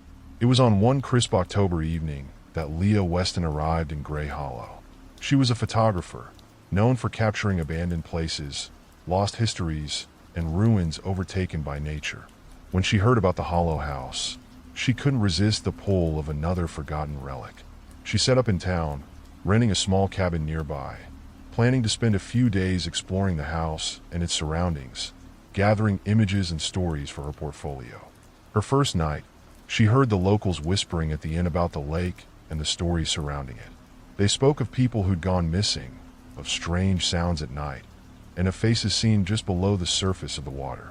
Leah dismissed it as local lore, the kind of story towns love to tell about the creepy house at the edge of the lake. But the rumors only piqued her curiosity further. The following morning, she grabbed her camera and set off down the narrow path that led to the hollow house. She arrived to find the house looming before her, its windows dark, the air around it still and heavy. There was an unnatural quiet, a silence that seemed to absorb all sound, as if even the birds knew better than to come too close. As Leah approached, her attention was drawn to the lake. Its surface was smooth, a perfect mirror reflecting the overcast sky, but there was something unsettling about it, an almost magnetic quality that pulled her gaze. For a moment, she thought she saw movement just beneath the water, a ripple that didn't belong, as if something large and dark had shifted below the surface. She shook off the feeling and turned her focus to the house. The front door creaked as she pushed it open, the stale air thick with the scent of damp wood and decay. She raised her camera, snapping photos of the entryway, the faded wallpaper, the way the light filtered through the dusty windows. She moved from room to room, documenting each eerie detail, each relic of the past lives that had been left behind. In the master bedroom, she found an old photograph resting on the dresser. It was faded, the image almost lost to time, but she could make out a woman standing by the lake, her face turned slightly toward the camera, her expression blank, her eyes wide. Leah felt a chill run through her, but she slipped the photograph in her bag, thinking it might add something unique to her collection. As the sun began to set, Leah made her way back outside, intending to capture a few shots of the lake at dusk. The air was colder now, the sky tinged with the first hues of twilight. She set up her tripod at the water's edge, adjusting the lens, framing the scene. But as she focused on the lake, she saw something strange in the viewfinder, a face, pale and distant, just beneath the surface. She pulled back, blinking, her heart pounding, but the lake was empty, the water calm. She took a deep breath, convincing herself it was just a trick of the light, her mind playing games after hours in the eerie silence. But as she lowered her camera, she heard it, a soft humming, faint but unmistakable, drifting across the lake. Her skin prickled, a shiver running down her spine. The humming grew louder, forming a haunting melody that filled the air, each note sending a pulse of dread through her. She took a step back, her gaze fixed on the lake, feeling an inexplicable pull to move closer, to lean in, to listen. But then, in the reflection of the water, she saw herself, or something that looked like her. The face in the water was familiar, but distorted, her features twisted, her eyes wide and empty. Her reflection's mouth moved, forming silent words that Leah couldn't hear, but somehow understood. "Come closer." The command echoed in her mind, filling her with a sudden, overpowering urge to step forward. She fought against it, her feet rooted to the ground, her body rigid with fear. The reflection's mouth moved again, more insistently. "Join us." Leah's heart raced as she tore her gaze from the water, stumbling back, her breathing shallow and frantic. She grabbed her camera and turned, running back toward the house, her footsteps echoing in the silence, the humming fading but lingering in her mind, as if it had imprinted itself on her very thoughts. Inside, she slammed the door, leaning against it, her mind racing. She was desperate to shake the feeling, to convince herself it was just exhaustion, the effects of a long day in a place filled with shadows and stories. But as she reviewed the photos on her camera, she felt her stomach turn. In every shot of the lake, she saw them. Faces, faint but unmistakable, their wide, hollow eyes staring up from the water, their expressions frozen in horror. She flipped through each photo, her hands trembling, her pulse racing as the faces seemed to draw closer with each image, pressing against the surface of the water, as if trying to break free. Frantic, she deleted the photos, her heart pounding as she tried to erase the images from her mind. But the fear stayed with her, an insistent dread that refused to let go. That night, she lay awake in her cabin, the silence around her thick and oppressive. Every time she closed her eyes, she heard the humming, soft and insistent, filling her mind with the same haunting melody that had followed her from the lake. She drifted into a restless sleep, filled with dreams of dark water, of faces watching her from below, of voices calling her name. In the dream, she stood at the edge of the lake, unable to move, as the water reached out to her, pulling her in, filling her lungs, her thoughts, until she was part of the lake itself, lost in its depths. Underscore.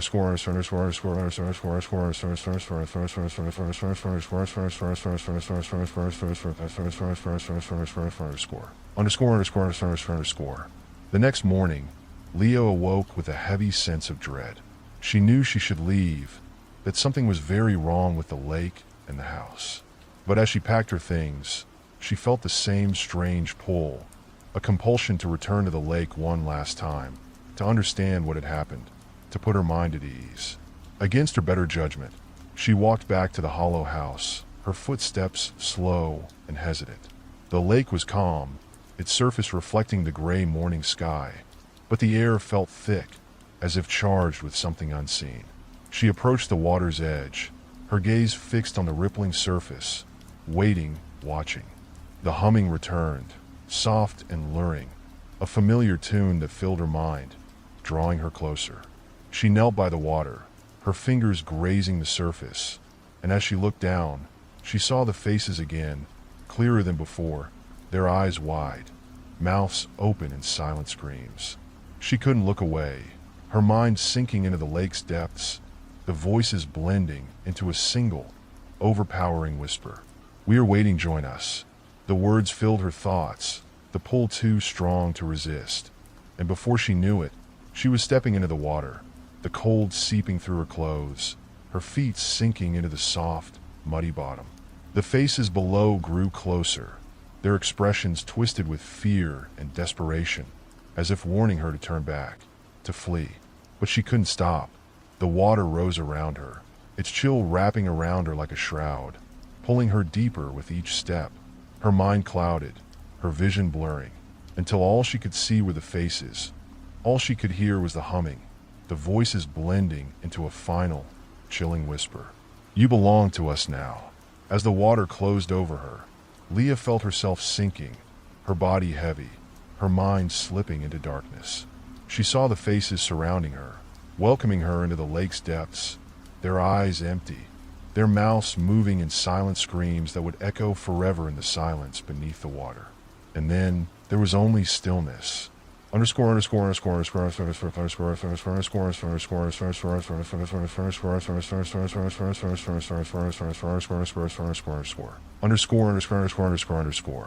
Weeks later, another visitor arrived in Gray Hollow, a reporter investigating the mysterious disappearances at the lake. The locals shook their heads, warning him to stay away, to forget the stories, to leave before it was too late. But the reporter didn't listen, drawn to the lake, to the old, abandoned house at its edge. On his first night, he heard the humming, and as he stood at the water's edge, his gaze fixed on the dark, rippling surface, he thought he saw something below, a pale face, wide-eyed and staring, its mouth open in a silent scream, waiting, watching, calling him closer. The lake was patient. It would wait as long as it needed, drawing one soul after another into its depths, forever bound to the silent, haunting melody that lingered beneath the water, a song of those who would never leave, who would watch and wait for as long as the lake endured. If you like the story, don't forget to subscribe and like the video. Let's begin the next story. Gray Hollow Lake lay silent, its waters reflecting a stillness that belied the stories whispered in town. The hollow house remained empty, looming on the shore, its windows dark and unyielding. It had claimed many souls over the years, each one drawn by the same pull, the same need to understand the secrets hidden in the lake's depths. And though the townsfolk warned others to stay away, the lake continued to beckon, an insistent pull that no one seemed able to resist. One evening, a pair of sisters arrived in Gray Hollow, Mara and Lila Foster, eager young filmmakers with a taste for the supernatural. They had stumbled upon a forum discussing the lake, filled with rumors of disappearances, ghostly figures, and strange sounds at night. Drawn to the mystery, they came with a plan: document everything, capture the essence of the lake, and finally lay bare its secrets. They brought with them cameras, voice recorders, and high hopes of capturing footage that would make them famous in the world of paranormal investigations. The innkeeper, an elderly man with weary eyes, warned them in no uncertain terms to avoid the lake. "It doesn't want you there," he said, his voice a low murmur. "I've seen too many come and go. The lake calls to those who listen, and once it's got you, it won't let go." But Mara and Lila shrugged off his words, laughing as they set up their equipment. To them, Gray Hollow Lake was just another ghost story, a chance to capture eerie images in a haunted house on video. They had no intention of becoming part of the legend. On their first night, they focused on filming the house. They moved from room to room, noting the strange symbols carved into the walls, the broken furniture, the dusty trinkets left behind by families who had long since vanished. Lila held up a voice recorder, asking questions to the empty rooms, waiting for any sound, any hint of a response. But the house remained silent. "Looks like we've got another overhyped ghost story," Lila sighed, lowering her recorder. "This is going to be a bust." Mara, however, wasn't so sure. She felt a prickle of unease as she glanced out the window toward the lake. It lay still, like a dark mirror, its surface unbroken, reflecting the moonlight with an almost unnatural clarity. She squinted, feeling an odd sense of vertigo as she stared at it, as if the lake were reaching out to her. "Let's head outside," she said, her voice barely more than a whisper. "The lake is, I don't know, there's something about it." Lila rolled her eyes but followed her sister, adjusting the camera as they made their way to the lake's edge.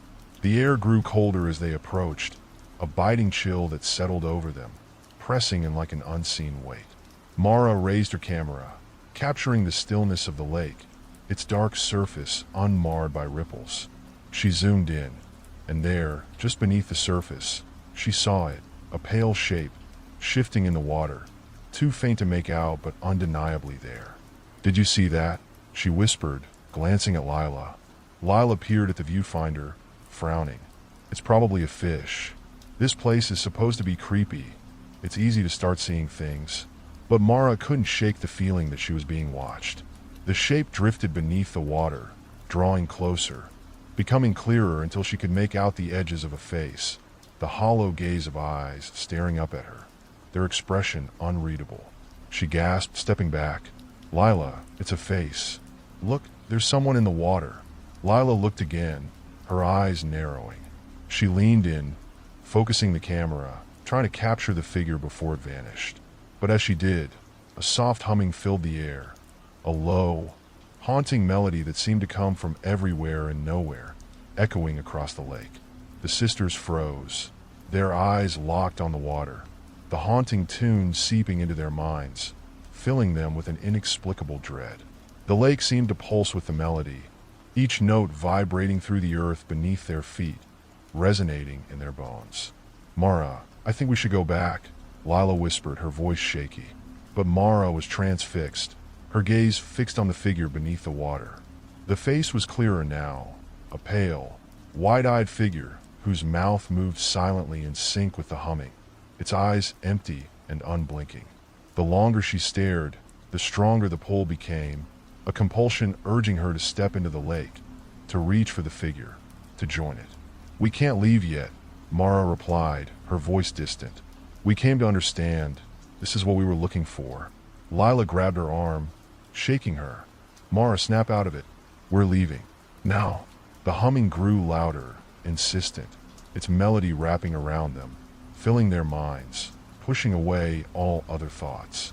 Lila's grip tightened on her sister's arm, and with a final burst of resolve, she dragged Mara away from the lake, the humming fading into the background as they stumbled back toward the house.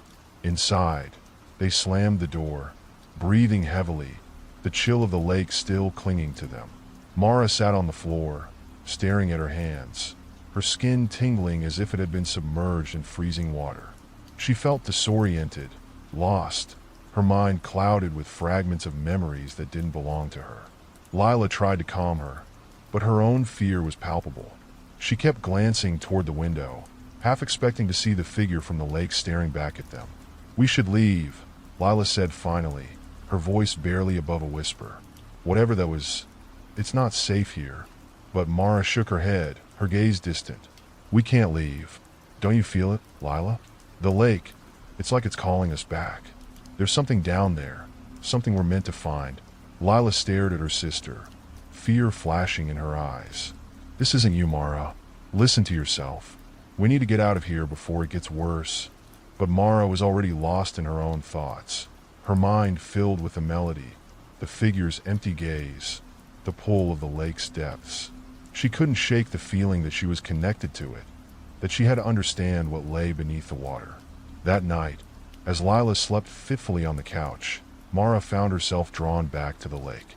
She slipped out of the house, her steps silent, her eyes glazed as she moved toward the water's edge, her mind filled with a strange, unshakable calm.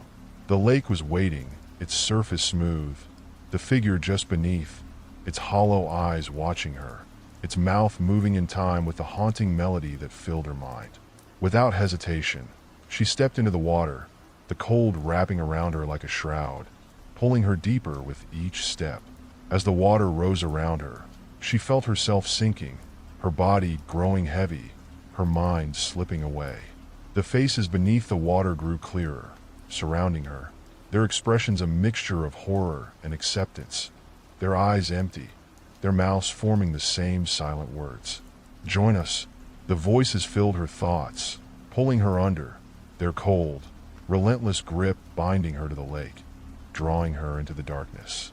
And as the water closed over her, she felt the lake's presence settle around her, holding her, welcoming her into its depths.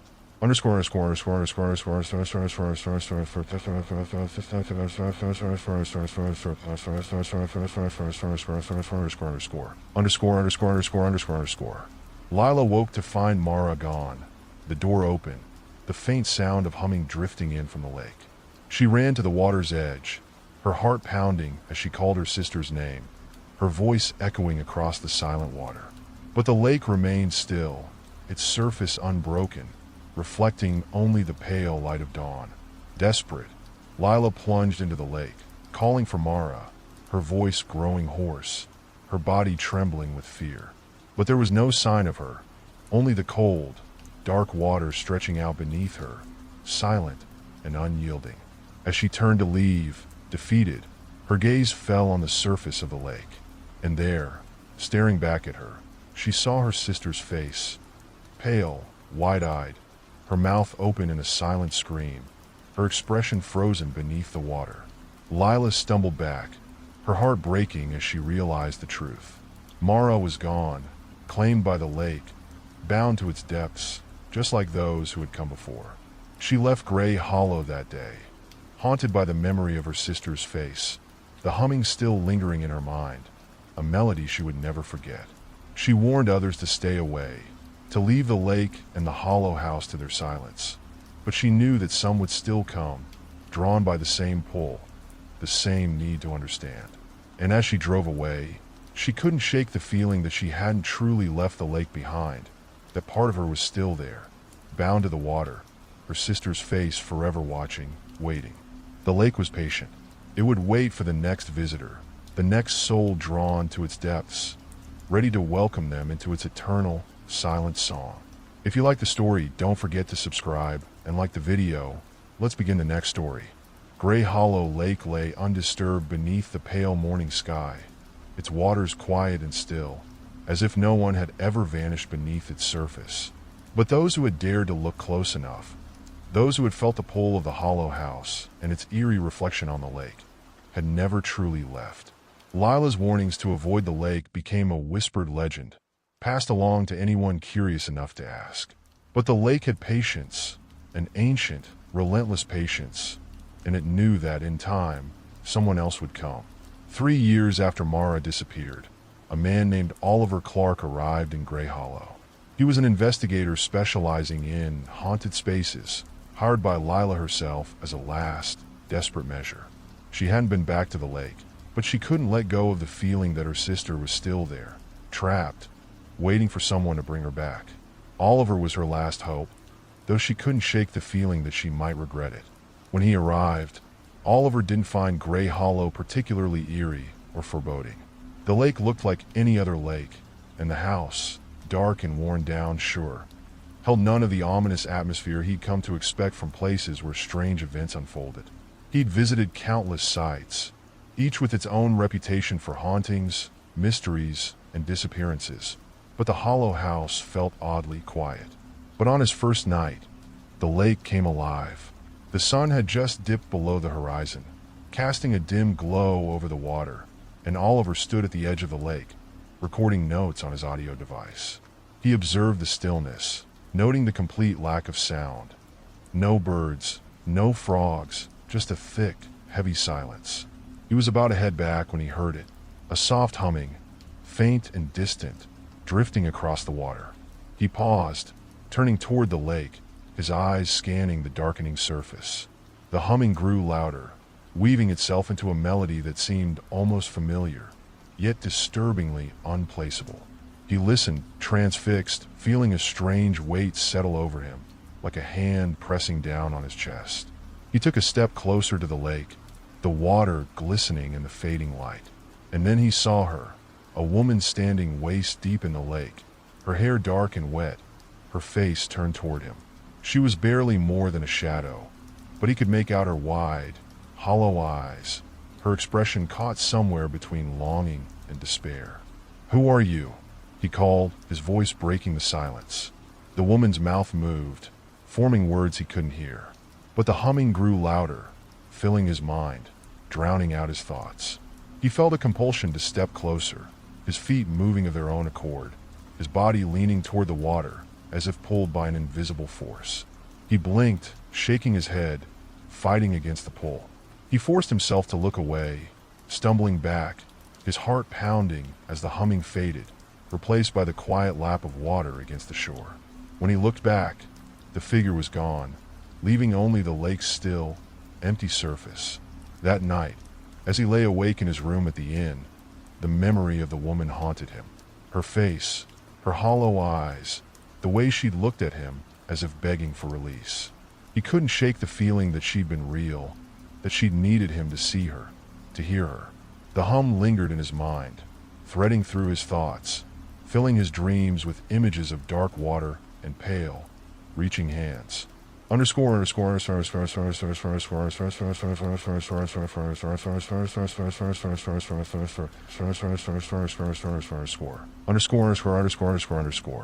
The next morning, Oliver returned to the lake, determined to find answers. He combed through the area, taking photos of the house, the shoreline, the trees that stretched toward the sky like skeletal fingers. But the lake was calm, its waters undisturbed, offering no sign of the figure he'd seen the night before. As he reviewed his footage, he noticed something strange. In every shot, just at the edge of the frame, he saw faces beneath the water, faint, blurred, like shadows caught just beneath the surface. Their expressions were twisted, their mouths open in silent screams, their eyes empty, lifeless. Oliver felt a chill crawl down his spine. He'd encountered apparitions before, but this was different. The faces seemed to watch him, to follow him, even in the still images. It was as if they were waiting for him to notice them, to acknowledge their presence. And then he saw her.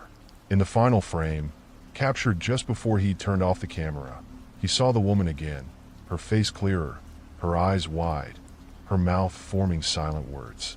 "Help me." He stared at the image, his mind racing. She was real. She was trapped, bound to the lake, and she needed him to understand why. Underscore.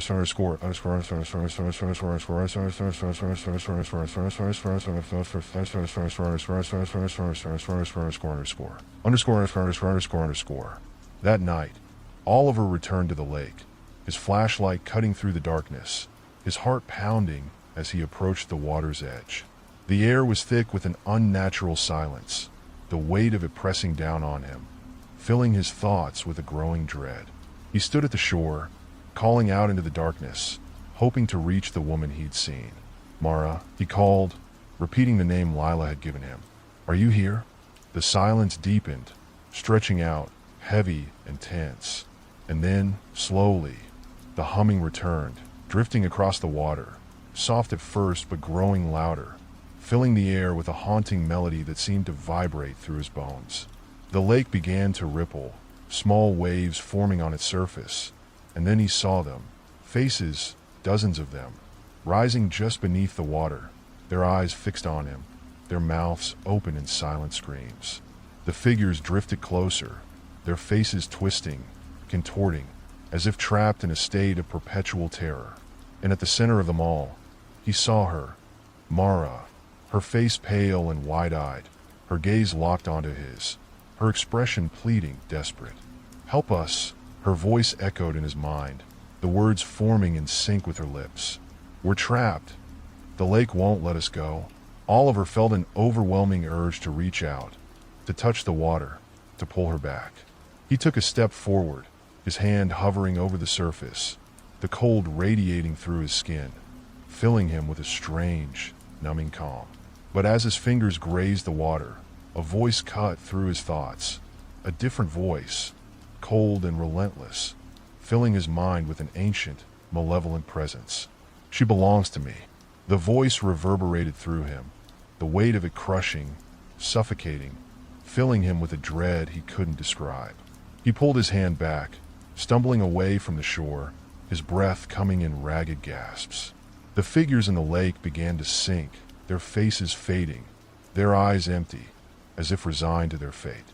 But Mara's gaze held his, her eyes filled with a fear and desperation that pierced him to the core. "Don't leave," she whispered, her voice barely audible. "Please don't leave me here." But before he could respond, she vanished, her face disappearing beneath the water, leaving only the dark, silent lake in her wake.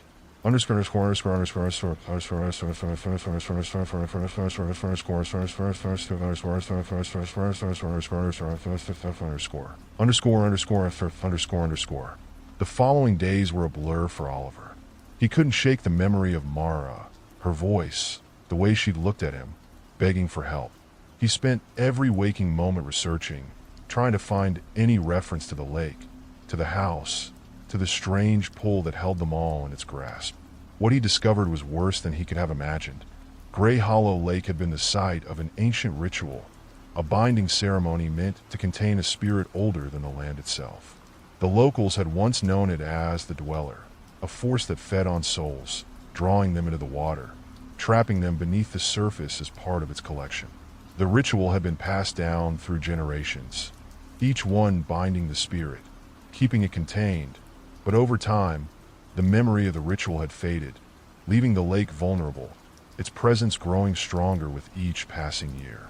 And now, Mara and the others were trapped within it, their souls bound to the lake, feeding its darkness, strengthening its hold. Desperate, Oliver returned to the lake one final time, determined to free them. He stood at the edge, clutching the notes he'd gathered, reciting the ancient words, his voice steady, his heart filled with a resolve he hadn't known he possessed. As he spoke, the lake began to churn, the water rippling, the air filled with an electric tension. The figures appeared once more, their faces twisted, their mouths open in silent screams. And at the center, Mara's face emerged, her eyes wide, filled with a faint glimmer of hope. But the darkness fought back, the water rising, waves crashing against the shore, as the voice filled his mind, cold and unforgiving. "They're mine." Oliver pushed forward, his voice rising, the words spilling out in a desperate chant, his focus unwavering. The water trembled, the lake's surface breaking as the figures rose higher, their eyes regaining a spark of life, their expressions shifting from terror to relief.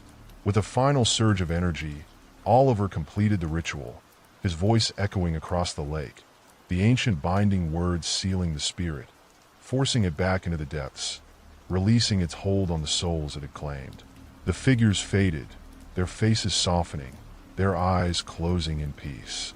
And as they disappeared, Oliver saw Mara one last time, her expression calm, her gaze filled with gratitude. "Thank you," she whispered, her voice like a sigh on the wind, before she vanished, her soul finally freed. Exhausted, Oliver collapsed on the shore, his body drained, his mind filled with a profound sense of peace. The lake lay quiet, its surface calm, the weight of its darkness lifted, its secrets laid to rest. In the end, Gray Hollow Lake returned to its silence, its waters still and empty. The locals would come to speak of the lake as a quiet place, a forgotten place, its mysteries finally put to rest. And the Hollow House, its purpose fulfilled, would stand empty, no longer a beacon for the lost, its shadows finally at peace. If you like the story, don't forget to subscribe and like the video. Let's begin the next story. Months passed since Oliver's confrontation at Gray Hollow Lake. The lake grew quiet, the house at its edge standing as an eerie, silent witness to the events of the past. It seemed as though the lake's curse had finally been lifted, the lingering souls released, and peace restored. The townsfolk felt the change, though they couldn't explain it, a newfound stillness to the water, a calm they hadn't known for generations. But some wounds, once opened, never fully heal. One early summer morning, a group of teenagers from the nearby town arrived at Gray Hollow Lake, eager for adventure. They had heard the lake stories, of course, but they didn't believe them.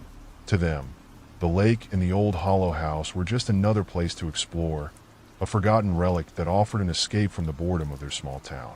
Among them was a girl named Emma, drawn to the lake by a quiet curiosity she couldn't explain. Unlike the others, she felt an unspoken connection to the lake, a sense of familiarity that was both strange and comforting. She'd always been a dreamer, someone with one foot in reality and one in the unknown, and the lake felt like something from one of her dreams, a place she had seen before, though she knew she hadn't. As her friends laughed and explored the edges of the shore, Emma wandered toward the old house. Vines and ivy clung to its walls, and the windows were dark, their glass cracked and covered in grime. She walked along its perimeter, brushing her hand over the cool stone, feeling a faint pulse beneath her fingers, a hum that seemed to resonate with her own heartbeat. "Emma," her friend Jamie called, waving her over. "Come on, let's check out the lake." She turned, reluctantly leaving the house behind as she joined her friends by the water's edge. The lake was serene, the surface smooth and reflective, the water a deep, dark blue that seemed to go on forever. They laughed and joked, skipping rocks and daring each other to wade into the cold water. But as Emma gazed into the lake, her smile faded. She thought she saw something below the surface, a faint shadow, shifting, as if moving slowly just beneath the water. She blinked, trying to shake off the feeling, telling herself it was just a trick of the light. Then she heard it, a faint humming, so soft she almost thought she'd imagined it. The melody was familiar, haunting, a song that stirred something deep within her, something ancient and unresolved. She felt her body tense, her gaze drawn to the lake, her breath catching as the shadow moved closer, taking form, shaping into something that made her blood run cold. A face, pale and ghostly, with wide, unblinking eyes, staring up at her from beneath the water. "Emma," Jamie called again, his voice breaking her trance. She tore her gaze away from the lake, her heart racing, her mind filled with an inexplicable dread. "What's wrong?" Jamie asked, noticing her pale face.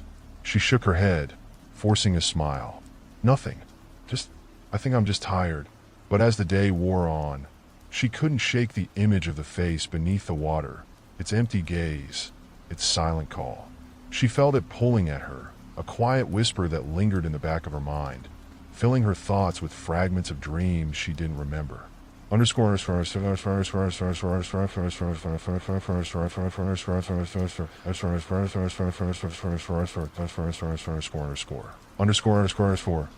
score. That night, Emma lay awake, the hum from the lake echoing in her mind, growing louder with each passing hour. She could almost make out words in the melody, soft and faint, like a lullaby from a forgotten past. She drifted into a restless sleep, filled with dreams of dark water, of faces watching her from below, their expressions pleading, desperate. In her dream, she stood at the edge of the lake, her reflection staring back at her. But something was wrong. Her reflection's eyes were wide, hollow, her mouth forming words Emma couldn't hear. The reflection reached out, its hand breaking through the surface of the lake, its expression filled with an urgency, a silent scream that echoed in Emma's mind. She woke with a start, her heart racing, her skin damp with cold sweat. She felt the lake's presence, its call stronger than ever, pulling her, urging her to return. Unable to resist, she got out of bed, slipping on her shoes and wrapping a coat around her shoulders before making her way back to the lake. The night was quiet, the stars hidden behind thick clouds, the air heavy with an unnatural stillness. When she reached the lake, the water lay dark and unmoving, a mirror reflecting the faint light of the moon. She stepped closer, her breath visible in the cool night air, her eyes fixed on the lake's surface, waiting, watching. The humming returned, drifting across the water, filling the air with its haunting melody.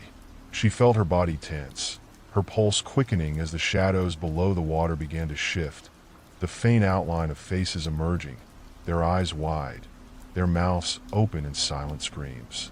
One face rose higher, clearer than the rest, its gaze locked onto hers, its expression filled with an overwhelming sadness. Mara, Emma whispered, the name slipping from her lips without thought, a memory she couldn't place. The face seemed to respond, its eyes softening, its mouth forming words Emma could almost hear, words that echoed in her mind, urging her to come closer. "Help me." Emma felt herself moving forward, her feet slipping into the cold water, the chill seeping into her bones, filling her with a strange, numb calm. She waded deeper, her gaze fixed on Mara's face, her mind clouded, her thoughts blurring as the lake's pull grew stronger. But as the water rose around her, she heard a different voice, distant and faint, calling her name. "Emma! Emma, wake up!" She blinked, her trance breaking, and turned to see Jamie standing at the shore, his face pale, his eyes wide with fear. "Emma, get out of there," he shouted, his voice shaking. "Please just come back." She hesitated, her gaze shifting between Mara's face in the water and Jamie on the shore. The lake's pull was strong, filling her with a sense of belonging, a feeling that she was meant to be here, with the others, part of the lake's eternal, silent depths. But Jamie's voice reached her, cutting through the fog in her mind, grounding her. She took a step back, her body trembling as she forced herself to turn away from the lake, the faces sinking back into the darkness, their expressions fading, their voices falling silent. She stumbled out of the water, her clothes soaked, her skin cold, her mind reeling with confusion and fear. Jamie wrapped a blanket around her, his face filled with relief as he led her back to the shore. "What were you doing?" he whispered, his voice filled with concern. "You looked like you were in a trance." Emma shook her head, her mind still clouded with the lake's presence. I don't know. It felt like I was supposed to go and like they needed me." Jamie held her close, his arms steadying her. "Come on, let's get you back. This place, it isn't safe." They returned to town, but Emma knew she wasn't truly free. The lake's presence lingered in her mind, its call haunting her dreams, its melody filling her thoughts. She couldn't escape it, couldn't ignore the pull, the sense that something unfinished lay within the water, waiting for her. As the weeks passed, she felt the lake's hold growing stronger, the faces in the water calling to her, their eyes filled with a silent, desperate plea. And on one cold, misty morning, Emma returned to the lake, her heart heavy, her mind resigned. She stood at the edge, her reflection staring back at her, her expression calm, knowing. She waded into the water, her steps slow, deliberate, the cold wrapping around her like an embrace. The faces rose to meet her, their eyes soft, welcoming, as if they had been waiting for her all along. And as the water closed over her, she felt a sense of peace, a release, as if she had finally found where she belonged. The lake lay quiet once more, its surface smooth, its secrets hidden beneath the dark, endless depths.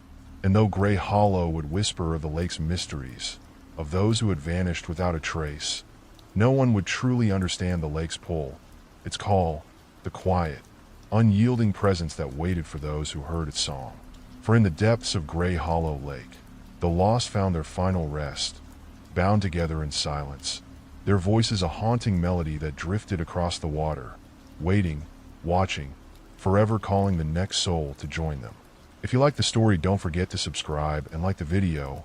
Let's begin the next story. Gray Hollow Lake was shrouded in mystery and silence once more. Its waters lay calm, holding the weight of countless souls lost to its depths, including Emma's. The town had given up on finding explanations, chalking up the disappearances to cautionary tales told to frighten children into staying away. But beneath the surface, the lake waited patiently, its dark currents hiding centuries-old secrets. It wasn't until an ambitious journalist, Sam Hale, began investigating Emma's disappearance that the lake's silent spell was disturbed once more. Sam had a reputation for going where others feared to tread, always seeking answers to unsolved mysteries. When he heard whispers of Gray Hollow Lake and the stories of those who vanished there, he saw it as an opportunity for the story of a lifetime. Armed with a camera, a notebook, and an array of recording equipment, Sam arrived at Gray Hollow on a brisk autumn afternoon. The townsfolk greeted him with polite nods, but were quick to warn him about the lake, their faces clouded with apprehension. "You'd best leave the lake alone," the innkeeper told him one night. "It has a mind of its own. People go looking for answers and, well, they don't come back." But Sam only smiled, undeterred.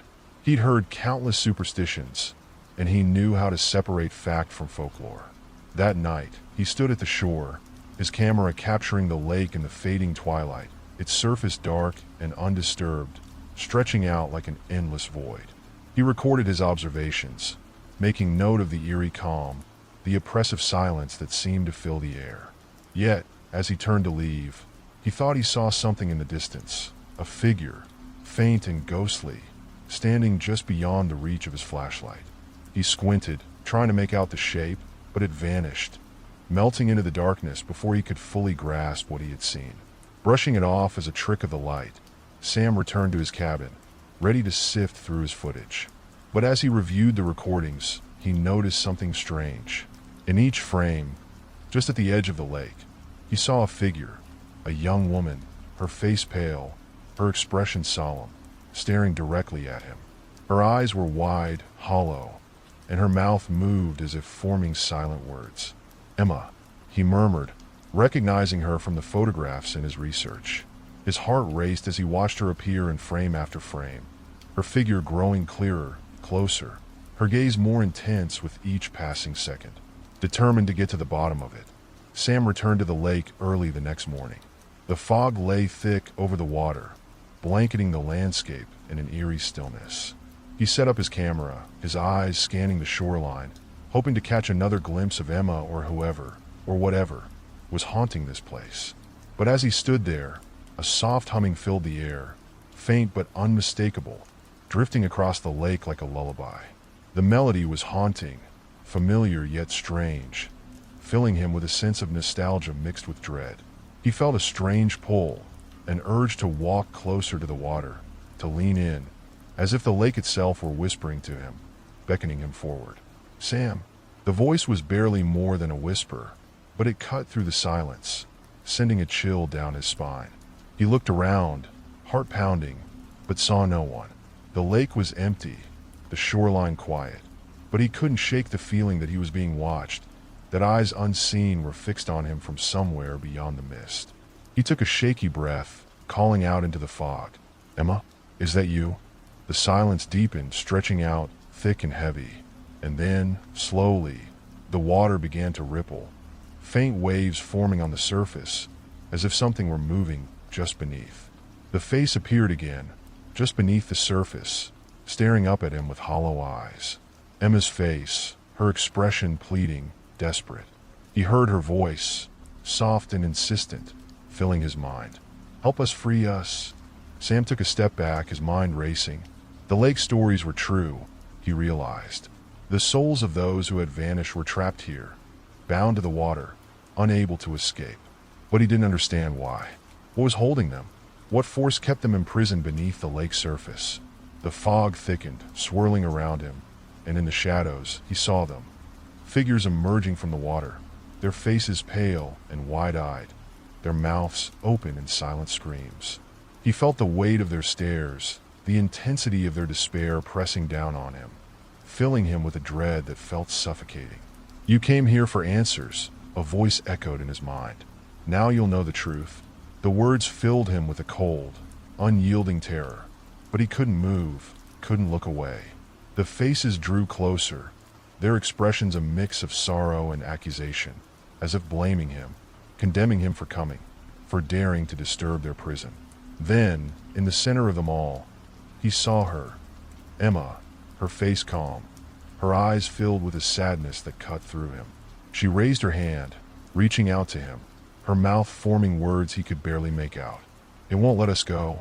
Sam felt a surge of desperation. "What's keeping you here? How can I help?" But before she could answer, the water beneath him shifted, the dark currents pulling at his feet, dragging him forward. He struggled, fighting against the pull, but the lake's grip was relentless, its presence an all-consuming force that seemed to seep into his very being. A deep, resonant voice filled his mind, ancient and cold, a voice that seemed to rise from the depths of the lake itself. "They belong to me," it whispered, its tone filled with a dark satisfaction. "They are mine, and now, so are you." Sam felt his heart pounding, his mind filled with an overwhelming fear as the faces around him began to close in, their hollow eyes filled with resignation, as if accepting him as one of their own. He struggled, his voice hoarse as he shouted for help, but the fog swallowed his words, the lake's pull growing stronger, more insistent. The last thing he saw was Emma's face, her expression softening, her eyes filled with a sorrowful compassion. She reached out, her hand brushing against his a final, silent farewell. And then, the water closed over him, the lake's depths swallowing him whole, his screams muffled by the dark, cold silence.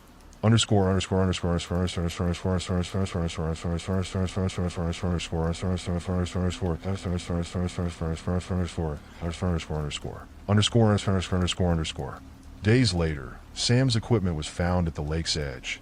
His camera left recording, capturing the empty shore, the quiet ripples of the water, and the faint, haunting hum that lingered in the air. The townspeople searched, but there was no trace of him, no sign of his presence except for the footage he left behind. In the weeks that followed, locals whispered of seeing a new face in the lake's depths, a man's face with wide, frightened eyes, staring up from beneath the water. The humming grew louder, more persistent, filling the air around Gray Hollow Lake, a song of despair and longing that seemed to call to those who passed by. And as the years went on, the lake's legend continued, its pull drawing more and more souls to its edge, each one joining the others in the dark silence below, bound together in a song that would echo through the water forever. For Gray Hollow Lake was patient, and it would wait, as it always had, for the next curious soul to hear its call, to feel its pull, and to join the countless others lost to the water, their faces forever watching, waiting just below the surface.